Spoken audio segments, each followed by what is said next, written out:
gentlemen, welcome to the main event. Welcome to WHW Monday. Tony Schiavone and Conrad Thompson. Jim Crockett for Starrcast, 605 NWA, TV title Cajun Omni, the Bunkhouse Stampede, Flair and Horseman, Garvin, Bogey, Magnum, Dusty, Express Tag Team, Turner, Bond, and Mid-South Joint World Championship Wrestling.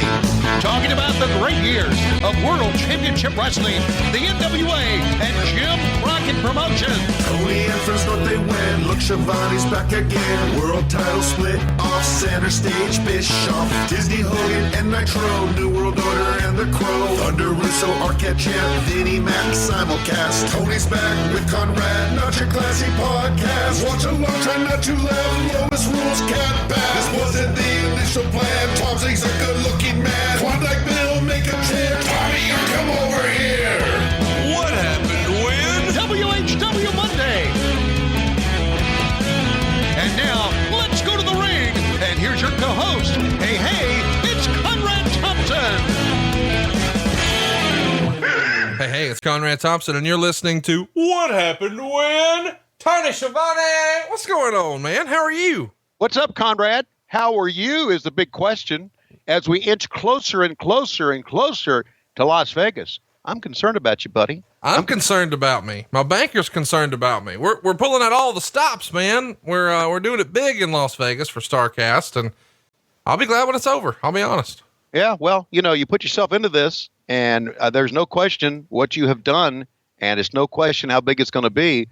And then when you told me, you said, I'm not going to do a Starrcast 2. And then you said, I think I'm going to do one. I went, okay.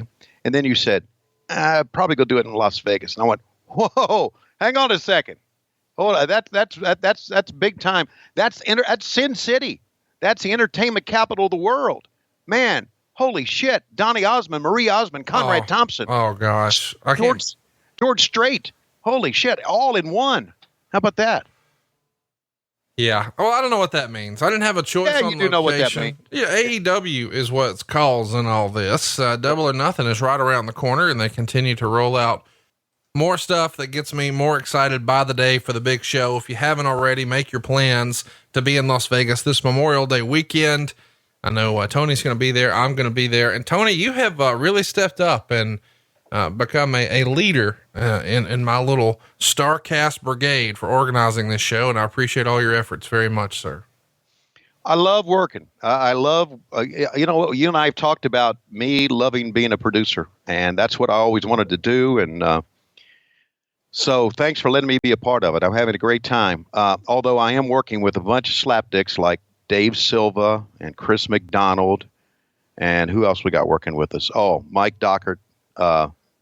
Dawkins, our gimmick attorney, our Costco attorney.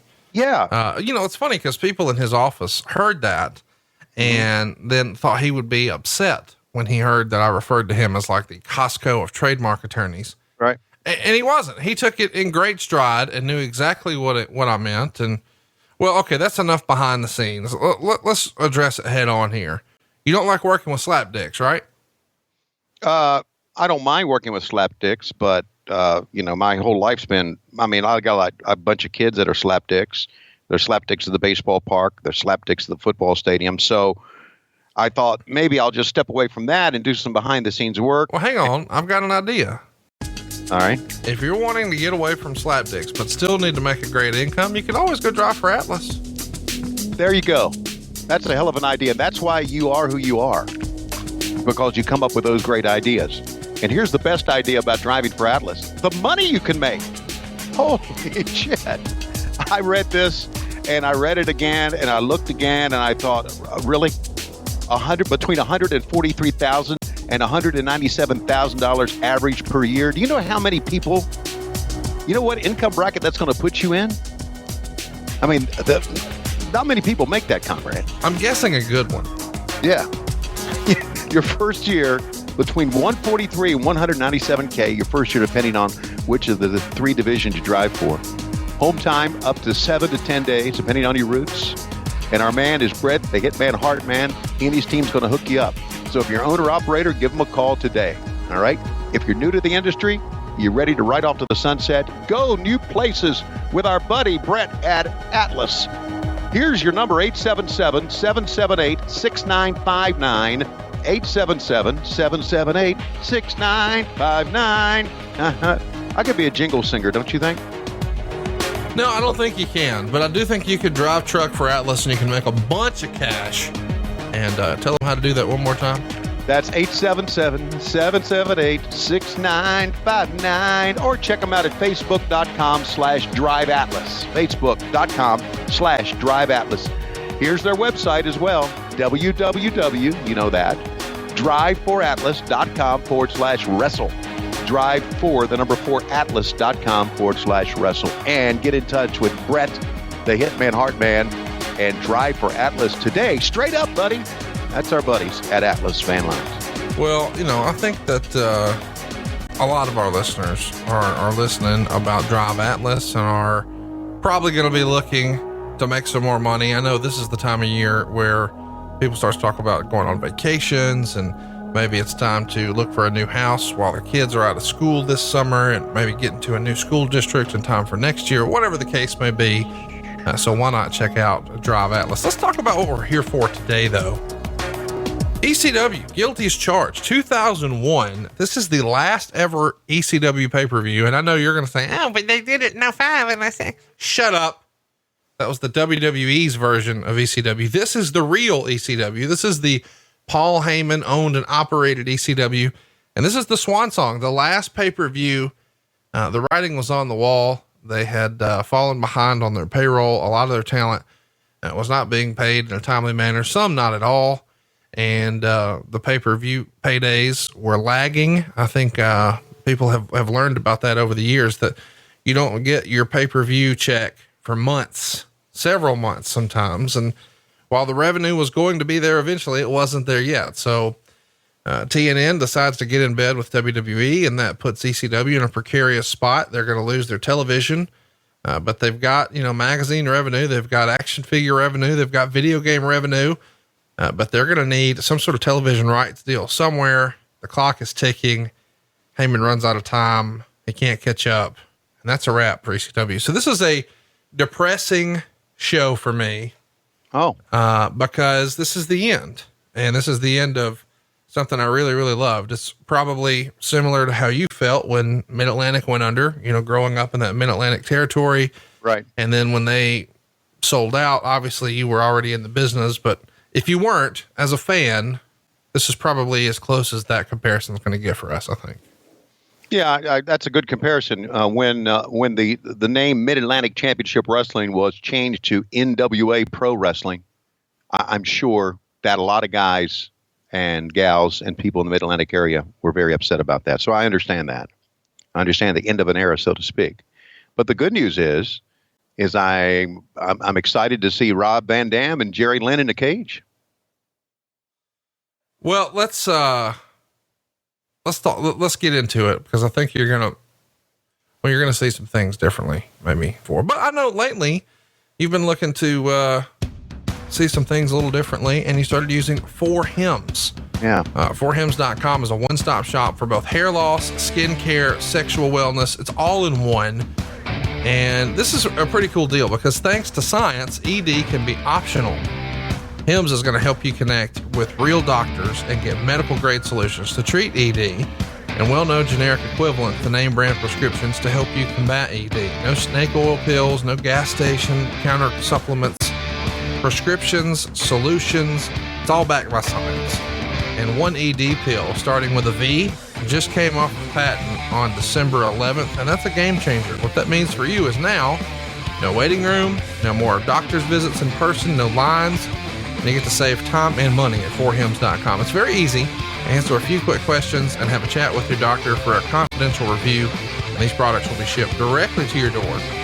And severe ED isn't just an issue for old rich guys in bathtubs. It affects men in their 30s and 40s. And being your best means performing your best.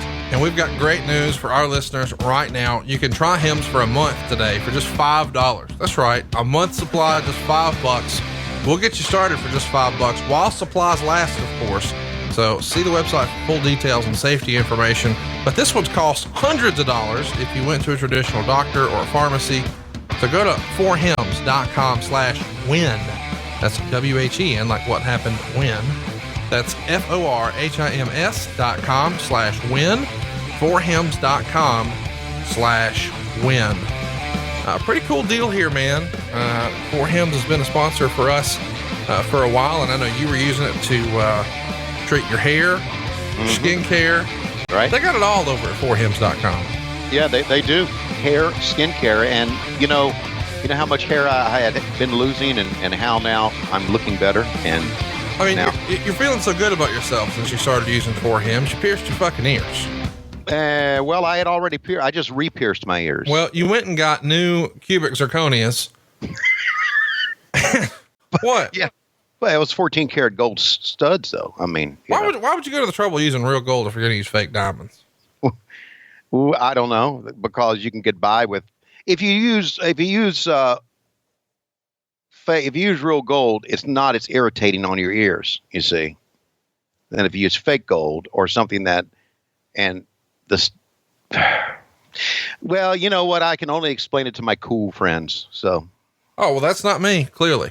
No, you are cool. I think you should get a pierce. What? No. Yeah. Oh, yeah. All right. Let's get the show going. Can we wake up Lois? Can we get the show on the road? I'm ready to talk about ECW.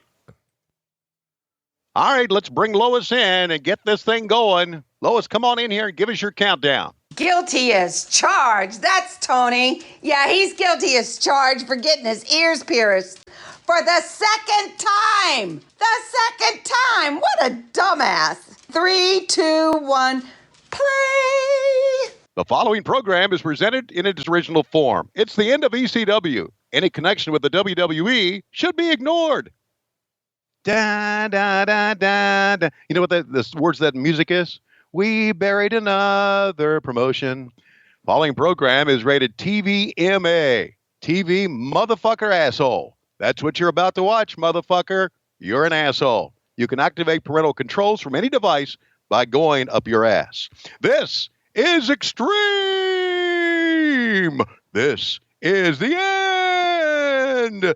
This is Conrad jerking off. No, it's not. Whoa, what do we start out with here? So that's Paul Heyman attacking Cyrus the Virus, who's a representative of the network. And you can see that Joey Styles is not happy with that. Here we are at the Hammerstein Ballroom, which we have covered before. It was the home of ECW One Night Stand when they came back in 2005. And there's our fearless leader. And there is the franchise they're trying to build, Rhino. And look at this. He's going to pile drive Sandman's wife through the table. Holy shit. Yeah. Spearing cops. He don't care. Yeah. Well, that's pretty good build up to make him a badass, but a pile driver through the table, who agreed to take that shit? Sandman's wife. And look at that. A pile driver off the top rope for Kid Cash. Yikes. And here's we're going to do it again. Fuck. Spike Dudley. Yeah. Oh, and look, there's Easy Money right there. Yep. Who we've talked about in WCW. And how about Kid Cash doing a little flippity doo-dah? Wow. And they all fall down. Wasn't that great? That was tremendous. Kid Cash with the Hurricane Rana off the top rope through a table for Mikey Whipwreck to Jerry and Super Crazy, tearing it up. I mean, these guys are, this might be the end, but they're still doing some awesome shit. Look at that. Yeah, the whippersnapper. That's his Stone Cold Stunner. Yeah. Here's the thing about this. And of course I didn't, you ugly motherfucker. Right. Ooh. Oh my God. What were you talking about? I think you were saying ugly motherfucker. Oh, no, I wasn't. Oh, what if she still got that? She still got both of them. I know that. I was talking about the white. That's what I was talking about, the outfits. She's got both of those outfits. What do you think I was talking? Look at this. Wasn't that great? Steve Carino and just incredible. The balcony, swinging canes on the balcony. Oh my God. Hang it on the balcony. Hang it on the fucking balcony. Hang it. One hand. I go back to this, and I know you saw this. the John Oliver thing on wrestling where he was hammering Vince and all that stuff, but he did say how much he liked wrestling, and he said, "Yeah, boy, there's our buddy." How about Tommy. C.W. Anderson? Have you ever seen him before? I have not. So it's not Gene Anderson, it's not Ole, it's not Arn, it's C.W. C.W. Yeah. Going So through anyway, the table the backwards way. How about that? Like he said, like John Oliver said, you just got to love the entertainment value of wrestling. And buddy, if you're not entertained by this shit, here's my question though, Conrad. Hang tight. I want you to focus on what's about to happen in this match. There's a part in this match that will definitely show I want your opinion on. Okay. During the match, we're doing these highlights here. These highlights. Oh no, they skipped it. Okay, go ahead. Continue. Oh, I was just saying that you've got to be entertained by this shit. How could you not? I know. It's just great entertaining. You're telling me that you wouldn't. Are you all right? Oh, Dawn Marie. Yep. Yes, sir. Did she just? Is she? She's bouncing there. Was she? Are you all right? Yeah. I was drinking some coffee just now, and I just kind of.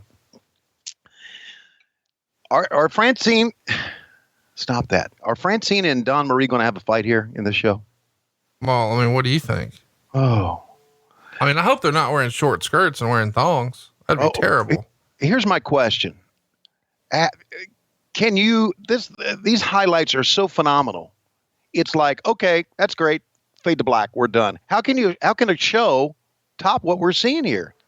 Well, what they're doing is they're showing you clips from the Miracle on 34th Street or Nightmare, or I don't know, fucking whatever it was. It was a December pay-per-view for ECW in 2000. And it was ripping on the old, or spoofing off of the old, what's it called? Miracle on 34th Street, the Christmas movie or whatever. Yeah, right. The feel-good. So then they did one like Massacre on 34th Street or something like that. But you get the gist. Same building, and it's the same hot crowd. And look who it is in the middle. Joey Styles and our great close personal friend, Mr. Joel Gertner, the lyrical miracle. He's so fucking cool. Now that's not the Dusty Rhodes jacket, but it doesn't need to be. That's not Dusty Rhodes under there either. By the way, I'm going to need you, since you're getting svelte, growing facial hair, putting CZs in your ears. Yeah. Taking 4 Hems to get your hair. You're probably doing a lot of blue chew to get that cock meat right. Yep. You need to be wearing this. Let's listen to what Joel's about to say here, because Joel's usually entertaining for you.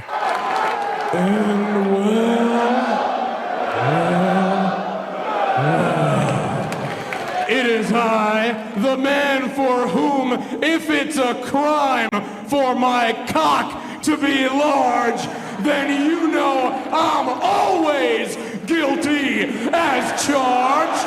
What do you think about that? If it's a crime for my cock to be large, I'm always guilty as charged.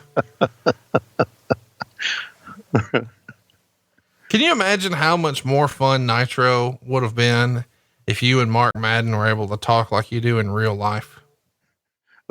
Joey Styles trying not to laugh. Oh yeah. Be serious, Joe.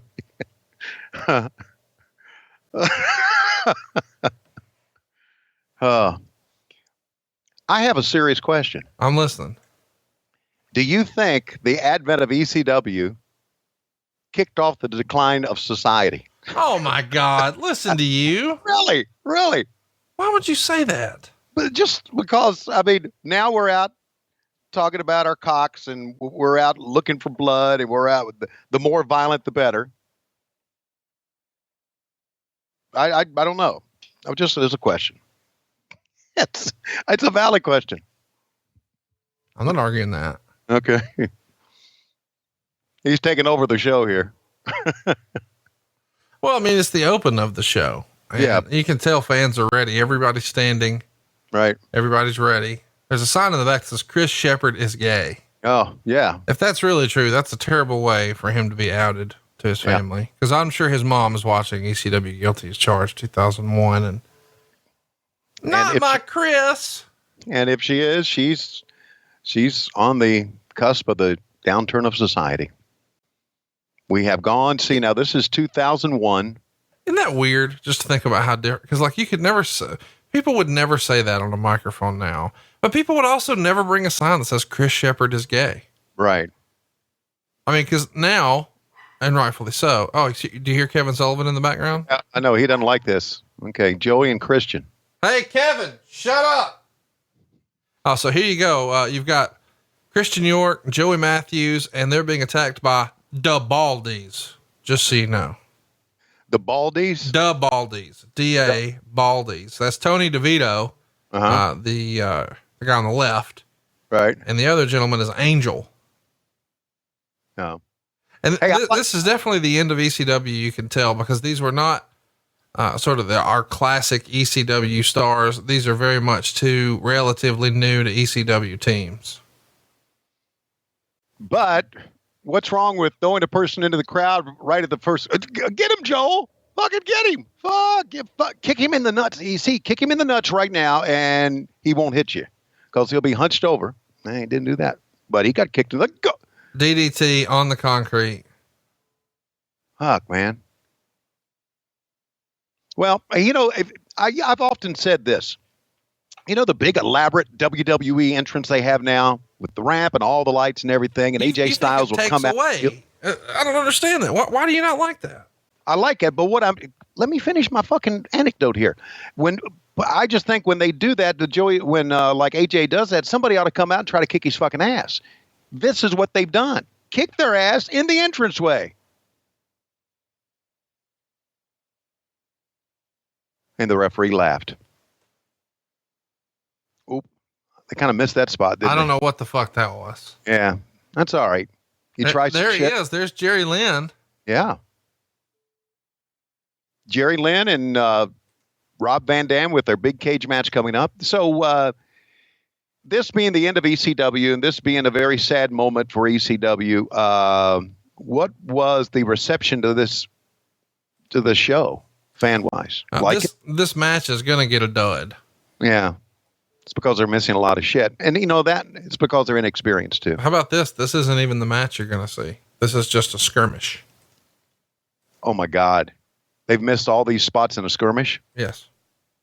All right. And what's Jerry Lynn all about here? This got to be a storyline. It's going to be a match. Going to be a match. Boo! Jerry Lynn, of course, is going to join us in Starrcast. You're going to hear that a lot today, but he'll be sitting down with Rob Van Dam to talk about their legendary. Oh my gosh. How about Christian York saying F you to Tony DeVito? Cyrus the Virus. So there you go. Now Jerry Lynn, who's always been our hero, our babyface. Now he's a heel. He's siding with the network. And that's your match. Match is over. Well, thank God it got over with quickly because there were a lot of missed spots. So here's the storyline. The network is the heel. Yes, because the network has thrown them off to sign WWE and they're not promoting ECW. They're not helping ECW. They hate ECW. Wonder why. I mean, I can see where you would love it and wrestling, and I love it being a wrestling fan, but I can see that on a nationwide level that a network wouldn't like this. Can't you see that? Yes. Yeah. Now, what are we going to do here? Go make somebody else the Baldy? So they gotta smoke their celebratory cigars. Oh, I thought maybe they were going to light up a doobie or something here. So now you see the Baldies were really the henchmen for the network. All right. So the network is winning, right? Well, and eventually will really win. So there's your first match, huh? And that's a dud. That's a dud, according to Dave Meltzer in his Wrestling Observer newsletter. We should mention the dark match was Bilvis Wesley, aka Tom Marquez. He beat Mike Bett in the only dark match.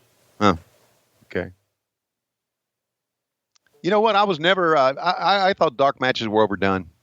I know it gave guys a chance to work a little bit, but as far as getting the crowd pumped up, I thought if it's a great dark match and the crowd's up and the first match on the show is a dud, they obviously can't follow it. And if the opening dark match is a dud, then the crowd it's hard to get the crowd up. Does that make sense to you? Yep. I just thought it was, oh, holy shit.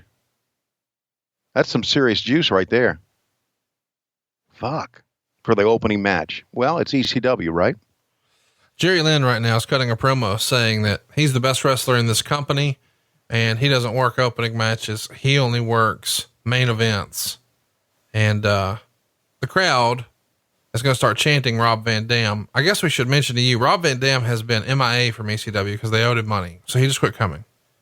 And they have not advertised the main event for this show. So fans bought this knowing we don't even know really what's on this, but we're going to watch it because this might be the end.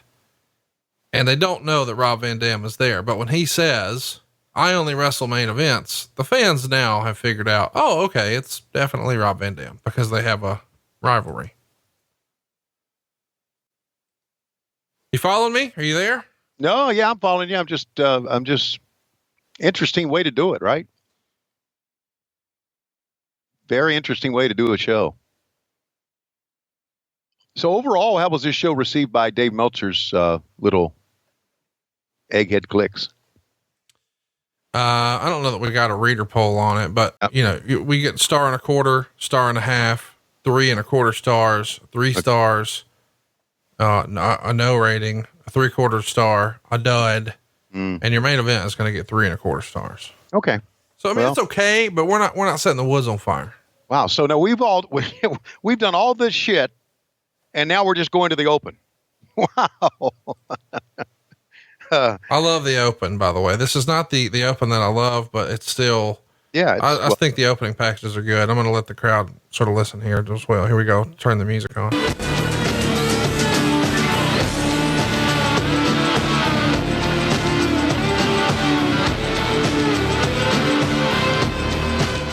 This is the first time I pulled it back down again. This is the first time that ECW really had like graphic packages like this.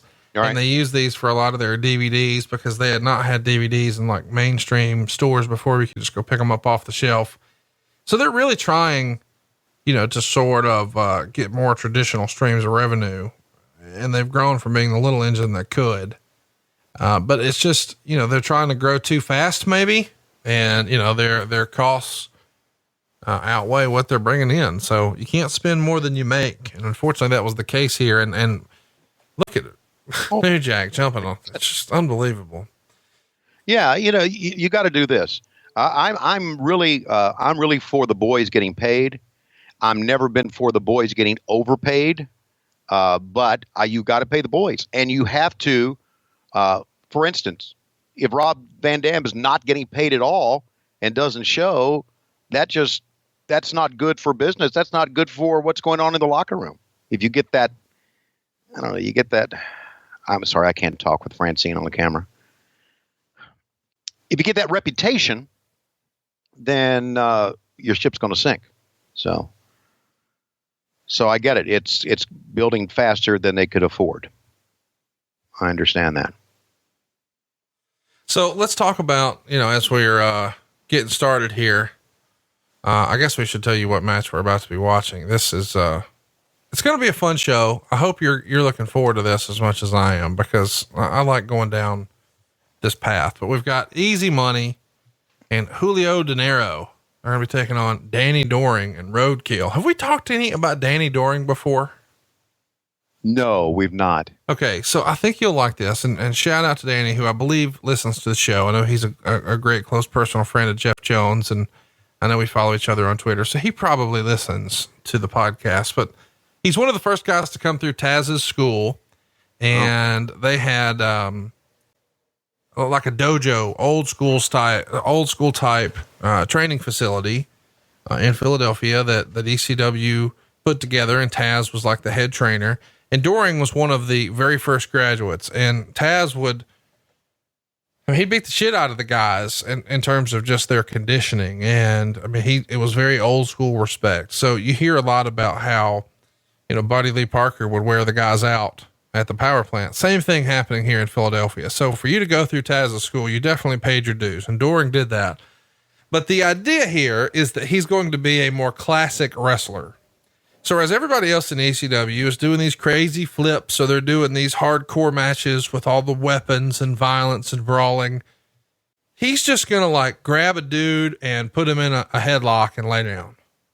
And the crowd would start to chant boring and he would think they're chanting for him during. That's pretty cool. So that's the idea of the gimmick. Now that doesn't last long. He eventually just becomes just a good in-ring wrestler, and they pair him up here with Roadkill, and that became a thing. So him and Roadkill are your tag champs, and Roadkill, are you familiar with Roadkill? Haven't we done a show with Roadkill on here? Yeah, I'm not sure if we have or not, but he, his original name, I think, was Amish Roadkill. So the idea is he's an Amish person. So we have an Amish gimmick here, and what he would do with this big beard, and the no mustache and the big hat and well, he's dressed like an Amish person. He would just wring his hands together right in front of the camera and go, chickens. I don't know why he did that. I just know that he did. Well, so, I mean, I really need you. The Amish. Okay. Next time, Lois is like, Tony, what do you want me to cook? I want you to go over and just chickens. I'll wring my hands, get right in her face. I think it'd be great. And then if she gets mad, just get that bitch a dilly bar. Chickens. Well, the Amish raise chickens, I guess. And he liked chickens as roadkill, right? I don't know. The idea is, of course, there is no roadkill if you're Amish. You're doing clip claps, horse and buggy time. You're not throwing people in your Forerunner. Right. So there is no roadkill, man, but it's still funny. Just him wrestling in this Amish getup is funny. Chickens. There you go. So Easy Money, you actually saw a little bit of in WCW, and I find it to be an interesting garb here because he's got these interesting pants and they're sort of see-through. So you can see that homie's wearing a black thong. Oh, what are your thoughts on wrestlers and thongs? You for it? No. Well, hang on now. You were all excited a minute ago when Dawn Marie was out there in a thong and Francine was what's wrong with old Easy Money's thong? It's not me, man. What the fuck? What are you trying? This is entrapment. That's what this is. It's entrapment. How?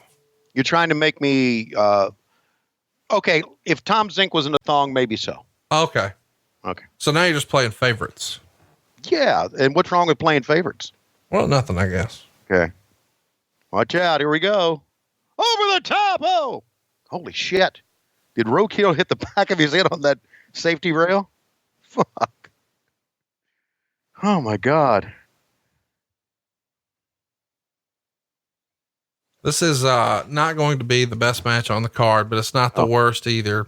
Yeah. We're going to get a star and a quarter. I guess we should sort of tell you the backstory.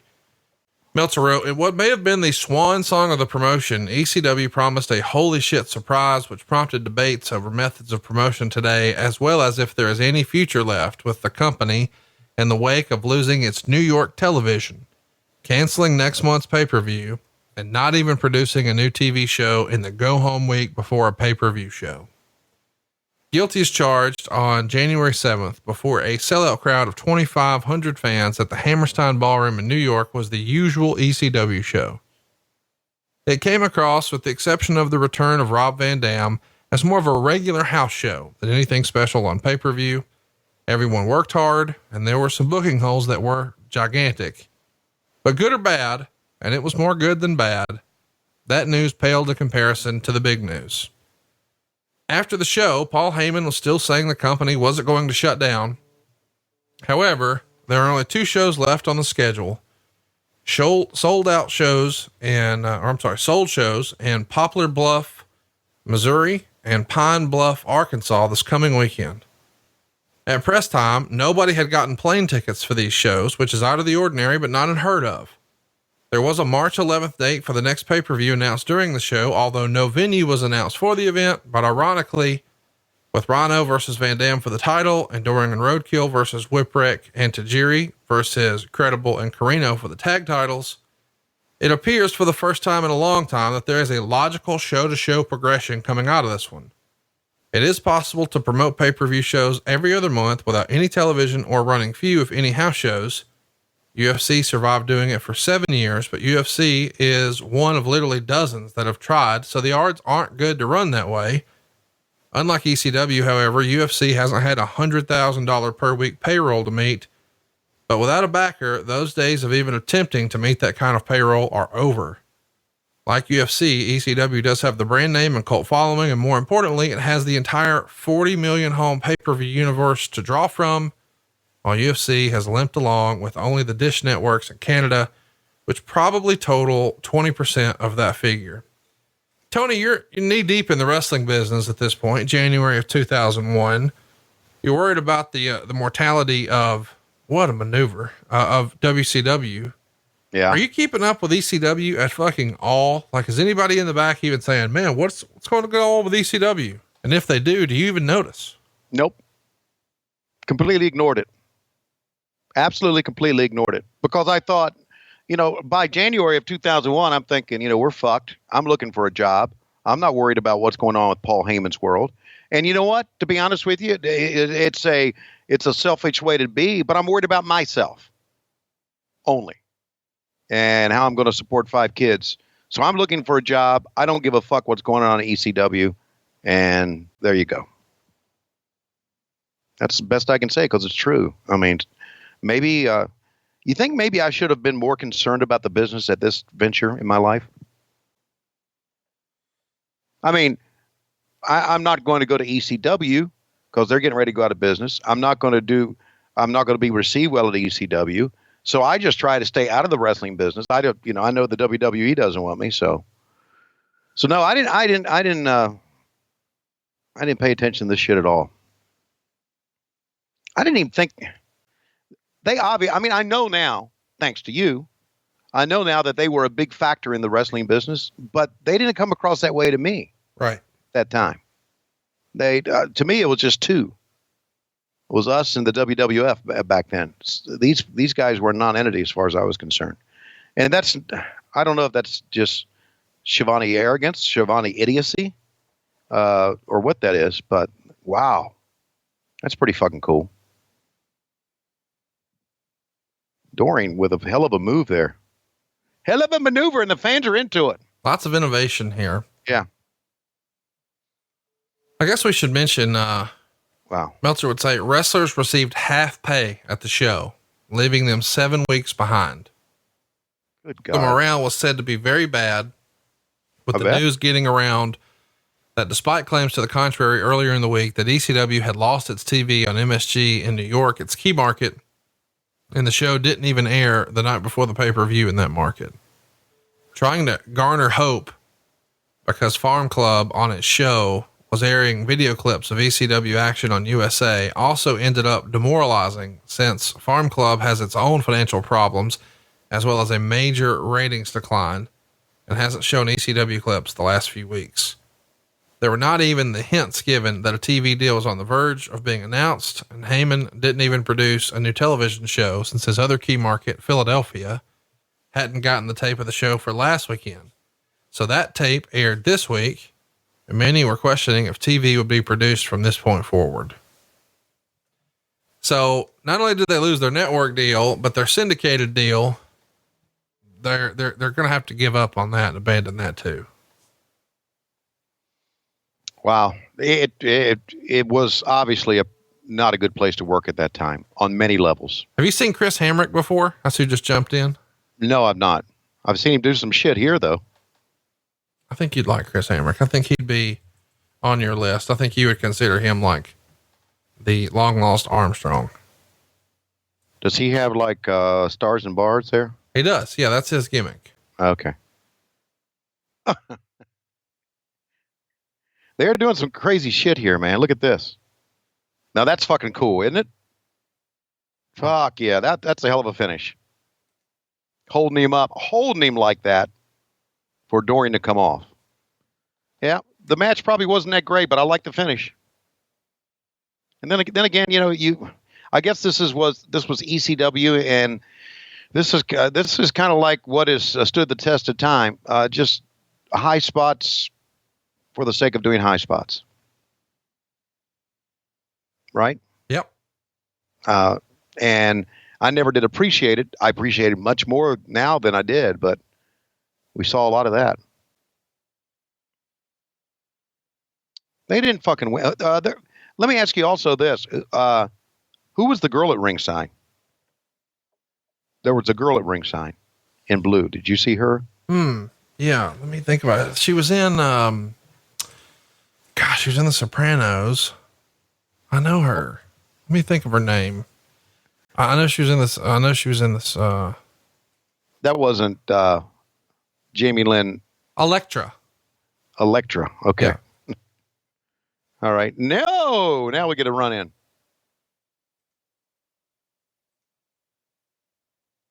Fucking, they're working over our Rebel Boy here. Pretty good. So this is Nova. I think you've seen the BWO before. He was Supernova, and he would go on to portray like a fitness character, a fitness guru, like a Tony Little type character in the WWF. They called him Simon Dean, which is sort of a poke at Dean Malenko. And that didn't really work. This is definitely the coolest version of Nova, though. Nova had a reputation for being an innovator in the ring, similar to Chris Kanyon, and now he's completely out of the business, and I believe he works in the mortgage banking field. He almost looks like he's in great shape here too. He really is. I guess we should mention that I believe he's the first guy he's the first guy I heard say it. He may not be the first person to say it, but he's the first guy I heard say, I would take a bullet for Dr. Tom, but I would put one in Bruce. Really? Yeah. Wow. Bruce getting some heat in the wrestling business. Didn't realize that. Wow. Are you kidding? Bruce had a reputation. He was a heat magnet. Yeah, of course he was. Still is probably. Yeah. I would think that right now, as you and I sit here watching the show here in 2019, that Bruce has probably more heat. Definitely not more. He hasn't brought a gun to work yet. Sorry. Silly me. Forgot that story. Missile drop kick. Although I'll tell you, after Raw these last few weeks, I want to take the gun to work for him. Wow. Isn't that something? I was doing our chat this past week, and almost everybody was saying, did you see how bad Raw is? And I said, no, I didn't watch it. I didn't watch it this week. Apparently nobody is. The ratings are just falling every week and people are panicked. I'm not saying that Bruce has indicated any of that. I want to be clear. Bruce and I do not talk about current WWE stuff. It's not any of my business. I don't ask. I'm not that guy. And you and I have that in common. Like we don't ask, like, right. I'm pretty good friends with Cody. We talk 14 times a day, but guess how many times I say, hey man, what's going on with AEW? Fucking none. You know what I mean? Like, that's not my business. I'm not going to ask. Right. And I get that. And I understand that. But the fact is that now I put up the Firefly Funhouse. What'd you think? It was fucking stupid. Although it was fucking creepy. That's the idea. Listen, I'm going to tell you, I think we disagree on this. I like it. Okay. Because I know that it's going to go like, did you ever see Doink? Yeah, no, I did not. But you're familiar with it. Yes, I am. So a lot of people say, oh, fucking clown. I hate it. It's an evil clown. It's a clown that doesn't come out and say he's evil, but you just notice he is. And maybe that's not for you. I get that, but everything in wrestling isn't for you. There's somebody out there who's fucking scared of clowns, and Doink. Ugh, that was scary. And I get like this cult-like leader of children who has this weird power where instead of being Mr. Rogers and using it for good, he's using it for evil and manipulation. That could be good. So let's let it play out. Sometimes I've watched movies where it didn't make sense until the very end. And then it was like, aha. And I would rather have that attitude with this character as opposed to saying, hit me over the head with it. I'm fucking stupid. I can't have critical thought. Right. Like, let me think a little, these same people who think it's dumb will hang on to all the little political intricacies of Game of Thrones. Like it's, going out of style. Let's hang on. They don't have to hit us over the head with it. It'll reveal itself. All right. Very good. I didn't like the thing about the buzzard eating the rabbit or whatever. But the kids thing where they were all staring and all forlorn, and then they did a kind of a dissolve into his, his face and his gloves and all that stuff. What concerns me about, God, I hate to bring this up, I really do, because I'm not politically correct at all. Oh, here we go. Okay, no, I'm not. But I do have a sensitive ear to dumbasses who are. Because I think the dumbasses who fucking are need to get a fucking life. I do. You need to laugh. You need to enjoy entertainment. It's not going to change the culture. Okay? It's not going to change your world. Just give it a fucking rest. But that being said, using these kids is going to get some blowback. No, really it's not. It's one skit. Okay. Listen, Okay. if they take the kids on the road, and on the road, these kids, start doing somas and throwing beer bottles at the street signs. And they've got like that one kid with the yellow shades. If he's got a different rat in every town, You always say this shit. Well, I got something in I'm taking a drink. I'm just telling you, if that kid's got more than one rat, Yeah. then they need to shut it down. I'm with you, but I'm just saying that there's going to be people say, this guy, they're using, all right. Is this, our That's girl Electra. here? Yeah. She's almost ready to pop out over there. She did pop out. If you'd like to see her popped out, you can Google it. Mm-hmm. She was an adult entertainer. Oh, And she may or may not have been in the background of some episodes of The Sopranos that you enjoyed back in the day. okay. Oh man, that's her hand job arm. But that's my hand job arm. Oh, that's my hand job arm. What am I going to do with this guy in the front row after the show? Oh, we got a pin here. Come on, count it, son of a bitch. He took a bump. They just backed into He him. took a fucking bump. Where's Jeff Jones? Bring his dumb ass in. Jeff's not with the company anymore. Oh, he's not? No. Well, who's the guy with the? That's Chris Chetty with the blonde hair. That's Taz's cousin, I believe. All right. He also graduated Taz's school. And that right there is signed Guy Dudley. And now he's doing a spoof because the Dudleys are gone now. They're in the WWF. So now they've found something else for him to do. So now instead of Paul E. Dangerously, he's Lou E. Dangerously. And he's just doing a spoof of Paul E. Oh, got it. Louis Dangerously. There's you know what? It's pretty apparent. There's a lot of shit to keep up with here, isn't it? Well, Even if you're a fan. I mean, fuck, this angle, that angle, move this match to that match. Here comes somebody fucking else. Here's Spike. It's like just bring another guy in, start another match, do a run in, bump a referee, bring in a heel referee, bring in a Paulie lookalike. It's just fuck. Okay. Let me check my scorecard here to see which angle we're on now. So, and I get this. They wanted their last show to be over the top, but it's just like, it's not. Am I wrong to say it's almost too much? You can answer that. No, I don't think it's too much. Okay. Here's my take on that. And I know this is the end. My take on that is if you're doing too much, nothing means anything. And it's kind of like the problem that Raw is getting into right now. They're doing too much. They have too many angles. They have too many people. And then nothing is standing out. There's nothing that you remember, with the exception of the Firefly Funhouse. There's nothing that you remember from Raw because everything is getting muddled. And that's kind of what we're doing right here. I firmly believe that. I firmly believe you can do too much.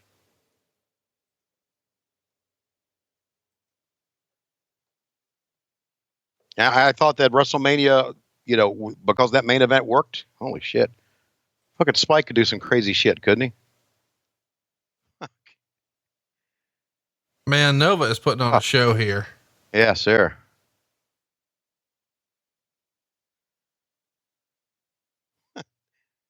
Okay, so now help me out here. Are they still in the middle of a match here? Yes. What happened is they had to restart the match because the original referee was knocked out, you see. Okay. See? And so there was a heel referee who slid in. Now the referee is back awake. Spike Dudley wanted to come and right the wrong of this heel referee. Nova's your winner. Now that match is over. Spike was not actually in a match. He just came to right or wrong. Yep. Next up though, we're going to get a pretty good long match. It's going to be 14 minutes and 11 seconds. And this is an I Quit match. And Meltzer would even say real good for what it was. You're going to like this. Okay, good. Because right now, I don't know how many matches we've had. Well, we've had 3. Yeah, I guess. I'm not sure they just all kind of run together here. Okay. So you're shitting on my dream? You're shitting on my favorite promotion? No, I'm not shitting. I'm shitting on what we've seen so far. Come on, you just. Hey, you know what? Listen, if you're an ECW fan, I need you to stop what you're doing and send a tweet to @TonySchiavone24 that just says, fuck you, Tony. ECW, ECW. No, God, I love ECW. You lying piece of shit. And I love ECW. The last 3 matches, it's just too much. All right. So I'm going to let you hear this Steve Carino promo. It's one of my favorite guys. For 2 months now, I've been the ECW World Heavyweight Champion. And now for a month, I have no gold to take home. So right here, tonight, live on pay-per-view, I'm gonna walk up that ladder. I'm gonna take that belt of mine. And I'm gonna finally walk out of here. Shut up, Kevin. World Heavyweight Champion. And have my belt too. And Justin, I'm also gonna strap this belt around my waist and nail your girl. Because I'm the World Heavyweight Champion. And I'm walking out of here in New York City with my belts. Ladies and gentlemen, introducing. So what'd you think of that? Oh, that's good promo, man.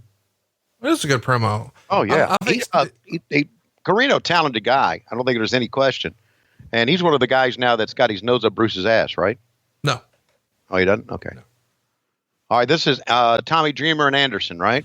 C.W. Anderson, Tommy Anderson. Dreamer. They've been in the middle of a feud for a while now, and this is an I Quit match. So this is going to be the blow off. And of course, Tommy here hasn't been paid in 7 weeks.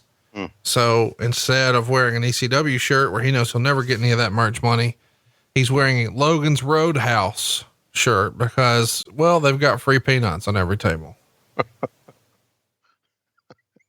And I mean, in fairness, Paulie wasn't even literally paying him peanuts at this point. So right. At least he could go to Logan's and get those peanuts. I like this. I like the fact that they did a hookup and went all the way down to the floor with it. That's pretty cool. You're going to like this match. I think this is my favorite C.W. Anderson match. It might even be my favorite Tommy Dreamer match. Yeah. Well, I got a lot of time for Tommy. I mean, listen, we're kidding around, but Tommy Dreamer is one of the, more underrated wrestlers in the history of wrestling, just for what he's been able to accomplish, not just in the ring, but outside of the ring and all the people that he's helped along the way. And I mean, there are so many guys who have, who are trying to make it or who have made it, who would say, hey, Tommy was one of the guys who helped me get here. And I mean, that's his legacy to me, is not only what he did in the ring, but how many people he helped sort of advance their deal. Yeah, I agree with all of that. He's a quality guy. He did some work for MLW. I don't know if he's still working for him, and he was also kind of working as an agent in the back. And Tommy's a guy that needs to be involved in the front office in wrestling somewhere. Well, I mean, he runs his own independent promotion and he's everywhere else. I mean, I think he's doing stuff with literally every promotion in wrestling, with the possible exception of WWE, but he has before, and I'm sure he will again. Yeah. And here's this goes to show you how removed I was from the business. All right. I didn't even know Tommy Dreamer until WrestleCon 2 years ago. Really? In Orlando. Yep. Met him then. Didn't even know him. Didn't know anything about him. Kevin Sullivan was greeting with me. There, he's barking in the background. Take care, Kevin. Kevin, the Sox, hey, Kevin, the Sox got trying to get a winning record still here in May.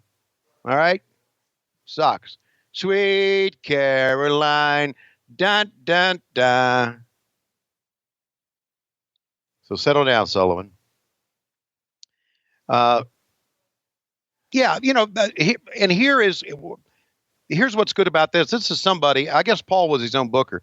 Here's somebody, or we have seen such crazy shit that they've slowed down the pace here a little bit, and a little bit's good enough. Sit out power bomb. Wow, how about that into a Boston crab? Fuck, half crab. Good shit, man. Tommy, if you probably know, and he and I have talked about this, Tommy was a gigantic Dusty Rhodes mark growing up, and certainly still pays homage to the American Dream. And he and I have talked about how, and he's told me the stories about how much, growing up, Dusty meant to him, and how big an impact Dusty had on his childhood. And we'll just take a chair and, okay, what are we going to do with the chair here? Well, you'll see, but it's not going to be pleasant. Oh my God. He go try to break the arm like the Andersons used to do. The Andersons, used to work on one part of the body, Conrad, one part of the body. And they, fuck. Did he just whack him in the fucking noggin with it? Or did he just hit the chair? He hit the chair to break his arm, and then he took a sip of that guy's beer. Atta boy, Tommy. Oh man. Looking for some shit. Let's see here. I see a fucking condom. Let's see. I'll look over here. There's a dildo. Oh, okay. What's wrong with you? You just never know what you're going to find under the ring. Why would there be a dildo under there? There's Ric Flair's colostomy bag. Hey, he didn't use a colostomy. What are you talking about? You just never know what's under the ring. And he took him did he hit him with the candlestick? A candlestick in the library, and Mr. Green. He hit him with that candlestick. He's got the fucking ring bell. No, not the fucking. He go ring his bell. He go ring your motherfucker's bell. Go get it. Ding. Fuck yeah. Oh man, that'll make your ears ring all day. Yikes. Oh, okay. Well, we'll do a little dentistry work. Nope. We're going to check his eyes. This is how my doctor used to check my eyes. He used to, poke that thing down in the corner there, and if it popped out, then your eye wasn't good. Oh. There you go. Fuck you, Tommy Dreamer. I'll take this thing up. See now what? Pick that thing up and stick it up his ass. Stick a monkey wrench up his ass, huh? Take a monkey wrench. Conrad, you follow me on this? I'm watching. Okay, take a monkey wrench, dip it in Tabasco, and then stick it up his ass. Wait, what? You probably win the match, wouldn't you? I don't know. I've never had Tabasco up my ass. How is it? I don't know, but I just think that, whoa, fuck. I just think that might work. It would sting a little bit. I've never had Tabasco up my ass, but I've eaten jalapenos that weren't properly digested and had them fly out my ass when I went to take a shit. So they may be like that. I don't know. But it's just, I think I could be a great manager in a hardcore match. Because got him on the knee. That's going to change the complexion of this match, Conrad. Now Tommy Dreamer can't do his shit, can't go into the ring looking for the shit anymore because he can't stand up. He's only on one leg. Fuck, man. Come on, don't pose here. Go back at him. I'd make a great hardcore manager. Hardcore manager. I would. I'd say, okay, put that. No, don't do that. Fuck, don't do that. Go get a fucking chair and wrap his leg around the fucking chair and then choke the shit out of him as he's got his leg around a fucking chair and then take a shit in his mouth and drop on the chair and break his leg. Take a shit in his mouth. Right, because once the guy's got his shit in his mouth, he's going to be gagging. Look at the amount of blood coming out of Tommy's head. Fuck. See, and this is what's remarkable about this. Okay, Tommy has not been paid. All right, in 7 weeks. In 7 weeks, and he's still going to go out there and bust his ass like this, and bleed. That's just somebody who loves the business. Of course it is. And that's just somebody who wants to give the people a great show. Look at it coming out of his head onto the mat. Fuck. And he probably won't get a paid cent. Oh, hit me in the fucking head with a chair. There you go. By the way, I guess we should tell you that Tommy here behind the scenes was helping really be Paul's right-hand man. And that's an unenviable position when guys aren't getting paid. you know, he's agenting the shows and helping put together the house shows. And he's sort of the first lieutenant for Paul. Man, look at this from Tommy walking down the second rope, elbow drop onto the chair on CW. But he's still gushing, dude.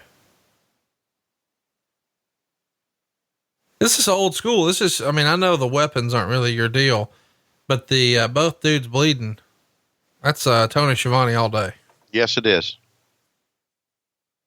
By the way, I don't even know why we're bothering recording this. After we did last week's episode and you did the spoof about Ricky Harris cutting his head for $35 in Fayetteville, North Carolina. Right. We'll never beat that. If you haven't seen the video, oh, wait a minute. What's in this box? What could it be? Razor wire. Tony, oh my God. Tony, that's not barbed wire. No, that's razor wire. That means you can put it around the guy's dick and go, tick, and the head will fall right off. Hang on. Why would I just say razor wire? You immediately go to cut his dick off. Okay. That's Towel Boy. Okay. Towel Boy just got a little offense in on CW. All right. Give me that razor wire. Come on. You brought it in. Give me the razor wire.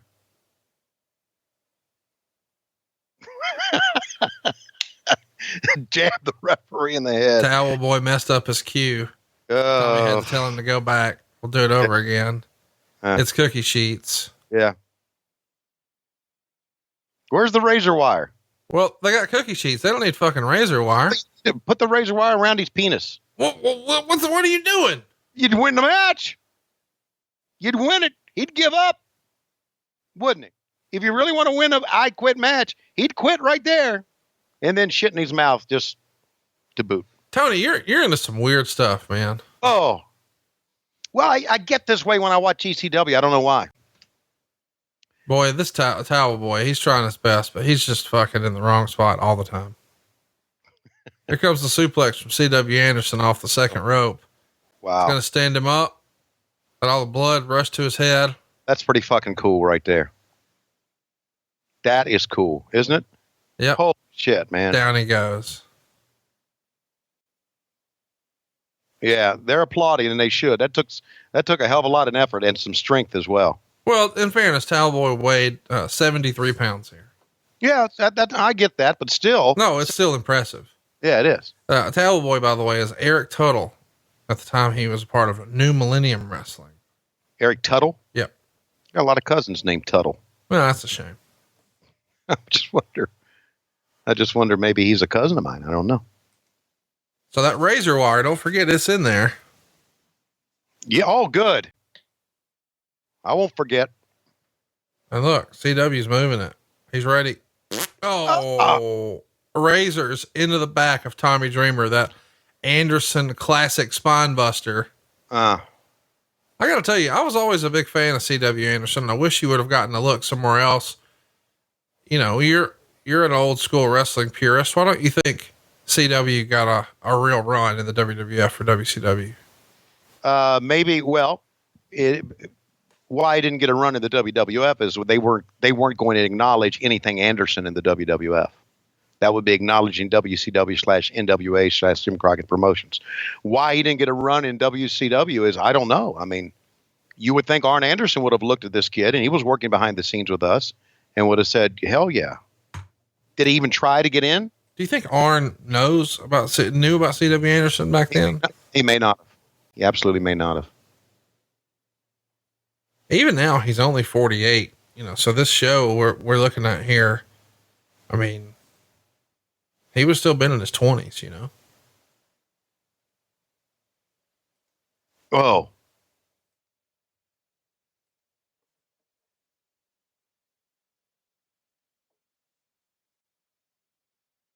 It's a hell of a match, man. It really is. They've paced it very, very well. Is that it for the razor wire? Just dropped him on it and that's it? Nope. Oh, good. Because I think if you got something like razor wire, fucking use it. Dip the razor wire in Tabasco. Why do you keep saying that? And then rake it across his penis. Ooh. Listen, Tony. Look, if you want to win the match, that's how you do it. That's how you do it. How many matches have you seen that used dick submissions? None. But it would have worked 100% of the time. Wouldn't it? Yes. Dick 100% of the time. And it would have been a great promo. Okay. I'm gonna beat you in an I Quit match. I'm gonna take a razor wire, wrap it around your dick, and squeeze. You'll say I quit, guaranteed. If you won't, your wife will tell you to say I quit before I even reach for it.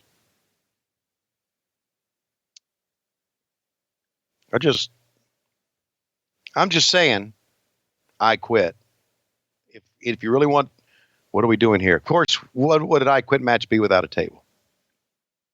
You know, it's funny because we got the classic I Quit match of all time that we're going to talk about at Starrcast with Tully and Magnum. Yep.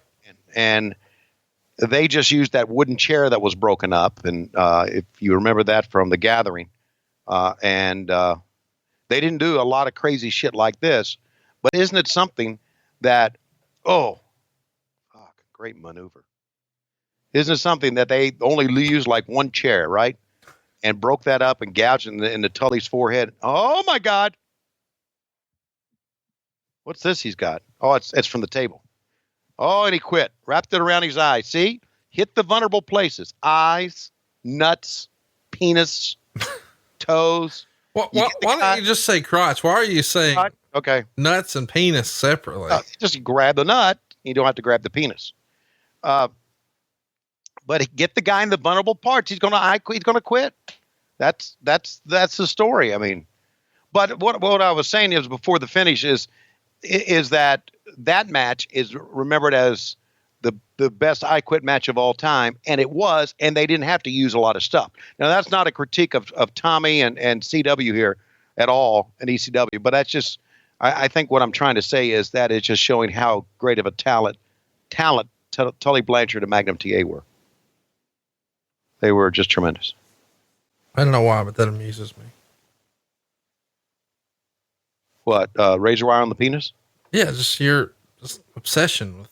It's not obsession. I'm trying to help guys win a match. Penis pain. Yeah.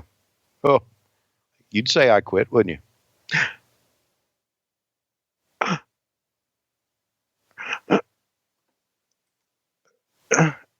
She's trying to fit the whole thing in her mouth. Oh, are you okay? Fucking Steve Carino. Get out of there, Steve. He's petting it.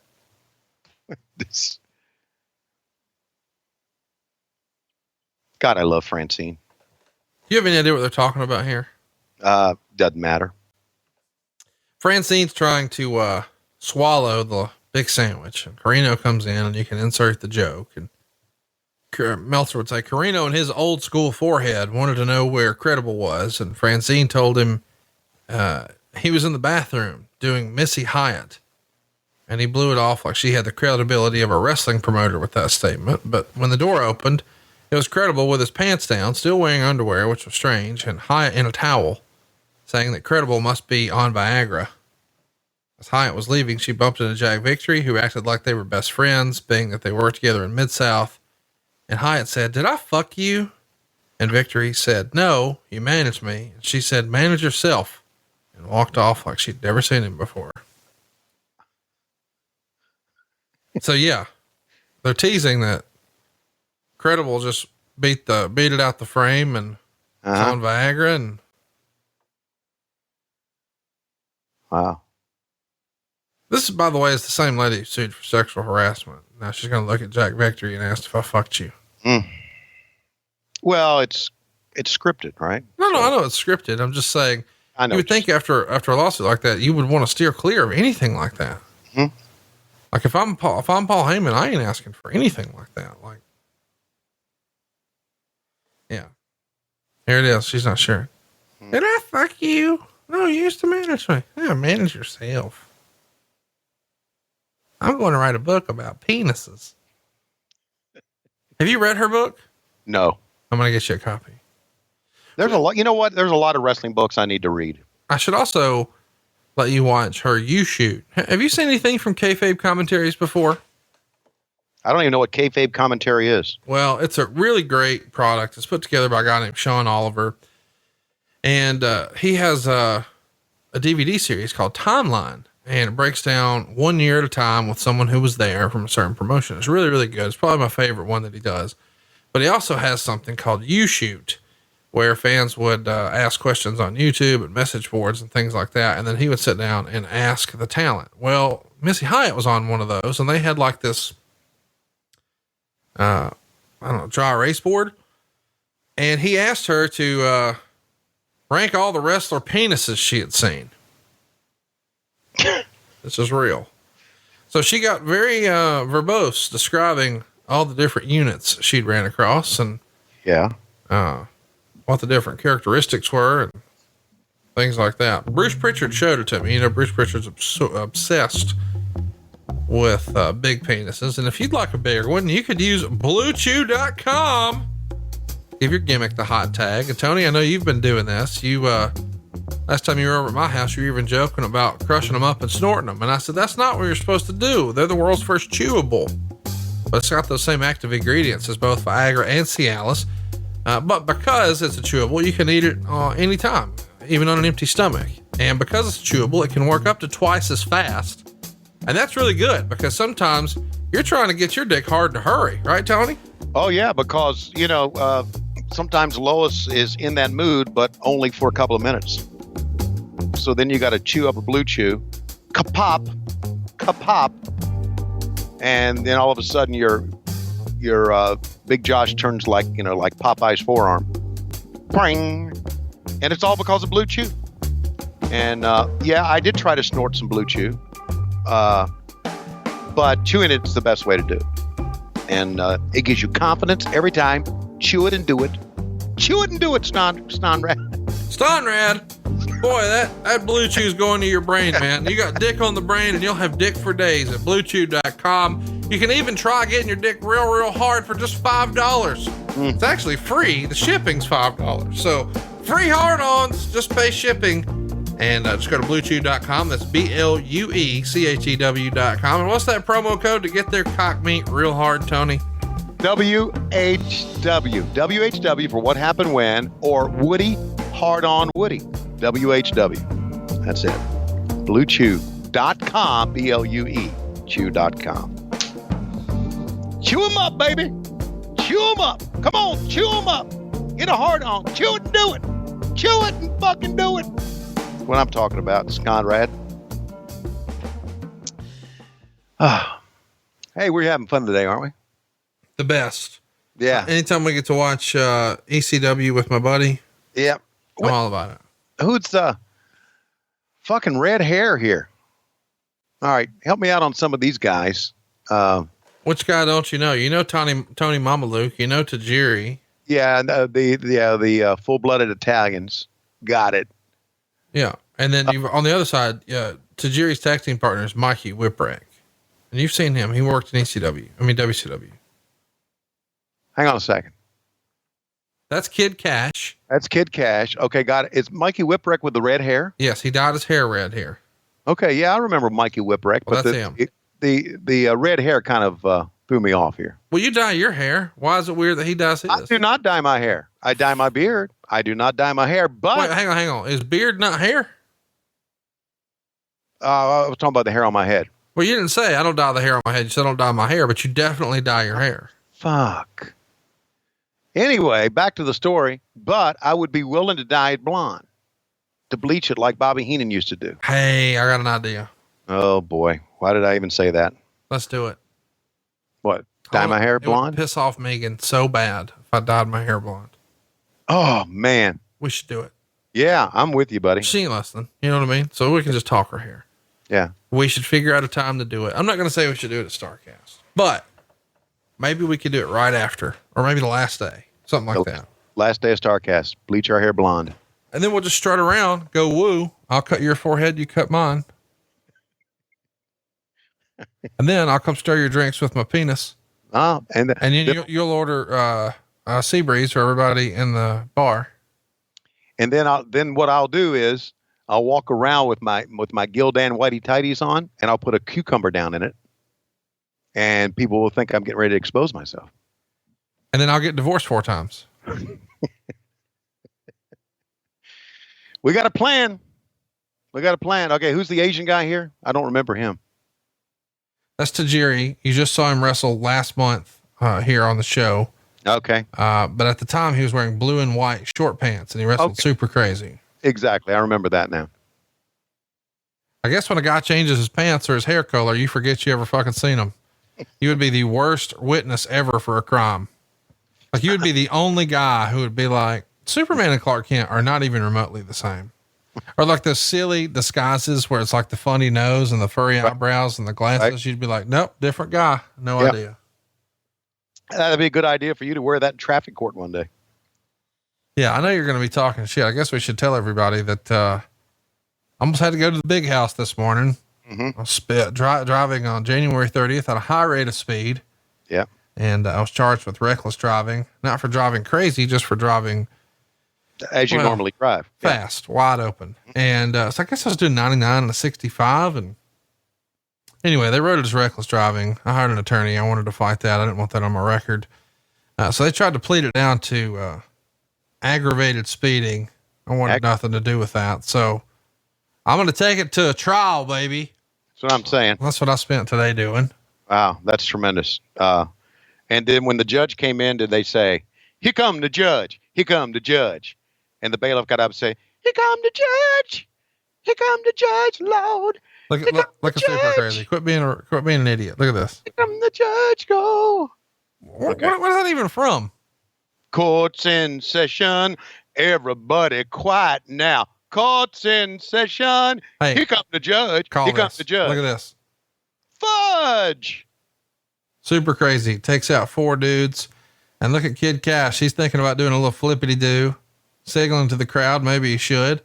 Everybody on the outside stands up and here comes Kid Cash. How about that? Wow. You know, what's amazing about that is he was able to jump up on the rope, spin and still land on the rope. You know, I just realized watching this, they've cut out all the entrances on this pay-per-view. That's why it's only like 2 hours in length. The entrances actually aired, but of course they're using, music that wasn't licensed. So, right. So they just came back, like they came back from Missy and they were all in the ring. They're all in the ring. Right. Because Kid Cash actually came out to Kid Rock's, Ba With Da Ba, I think. Yeah. Or Cowboy. One of those old Kid Rock songs. And wow. Can I say, wow, man, Cash doing a lot of great shit here. You don't always need elaborate entrances because it comes down to this. And then the bell rang. Well, these guys are tearing it up. Yeah, they are. And Meltzer liked this one pretty good too. He gave it 3 stars. He gave the match beforehand 3.25 stars with Tommy and C.W. Anderson. Next up, we've got, a squash match. What the fuck is this? See, now I don't know. This fat guy is making fun of all Italians. Not all Italians are fat guys. So there. Who is the big guy right here? He's trying to catch your breath. You still with me? Yeah. You didn't answer my question. Who is the big guy? Sally Graziano. You ask this every time. Okay. Sally Graziano. Hey. Don Conrad Thompson. Sally Graziano here. I hope your first child is a masculine child. And I hope your first child has a big dick. Just like his grandfather. What are you? I'm being Sally Graziano here. But why? Well, you can't always just call the matches, can you? Sally kind of big. Sally came in the ring and squashed a guy and then left. I like Mikey Whipwreck's hair. I got to say it. It kind of looks like a clown. It does. Should have painted his face like a doink. But I kind of like it. I'm for anybody that tries to be unique, tries to be their self. Fuck. They are doing some great things in here, Connie. Jesus Christ. Are you doing that now too? I'm not. Court's in session. Everybody quiet now. Court's in session. Here come the judge. Here come the judge. This ain't no fudge, 'cause here come the judge. Ain't nobody budging, 'cause here come the judge. Bring in that feller from Huntsville. Court's in session. Everybody quiet now. Court's in session. Here come the judge. Is it true, Mr. Thompson, that you were going 230 miles an hour in a 25-mile-an-hour school zone? No, that's not true. That's not true. Okay, well, guilty. I said it's not true. Okay, well. I wasn't even charged with that. Okay, I didn't. Well, Sally just rolled the red-haired guy in. Watch out. Whoa, it's a DDT. Tag his ass in. Is this pre or post our buddy Tommy Rich being in the FBI? It's post, right? That's right. Yeah, 1, 2. Huck, kick out of this shit. Yeah, these guys are tearing it up. I agree.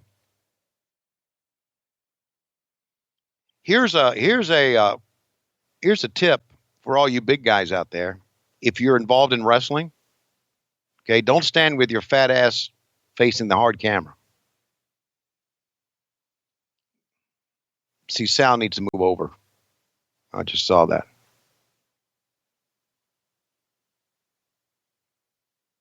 Shit, man, I like to see right there. Move off to the left there, Sal. Move off. Just a tip. Tip from your old friend Tony, and I am Italian, but not full-blooded. And watch this. This has got to be spectacular, don't you think? I miss Tony Mama Luke. Yeah. I think he was a great character. He's almost like wrestling's version of Ralph Macchio. Yes. Very well said. Yeah. What's he doing now? I don't know. Is he a sergeant at a shoe show in Vegas, maybe, with our buddy? You think so?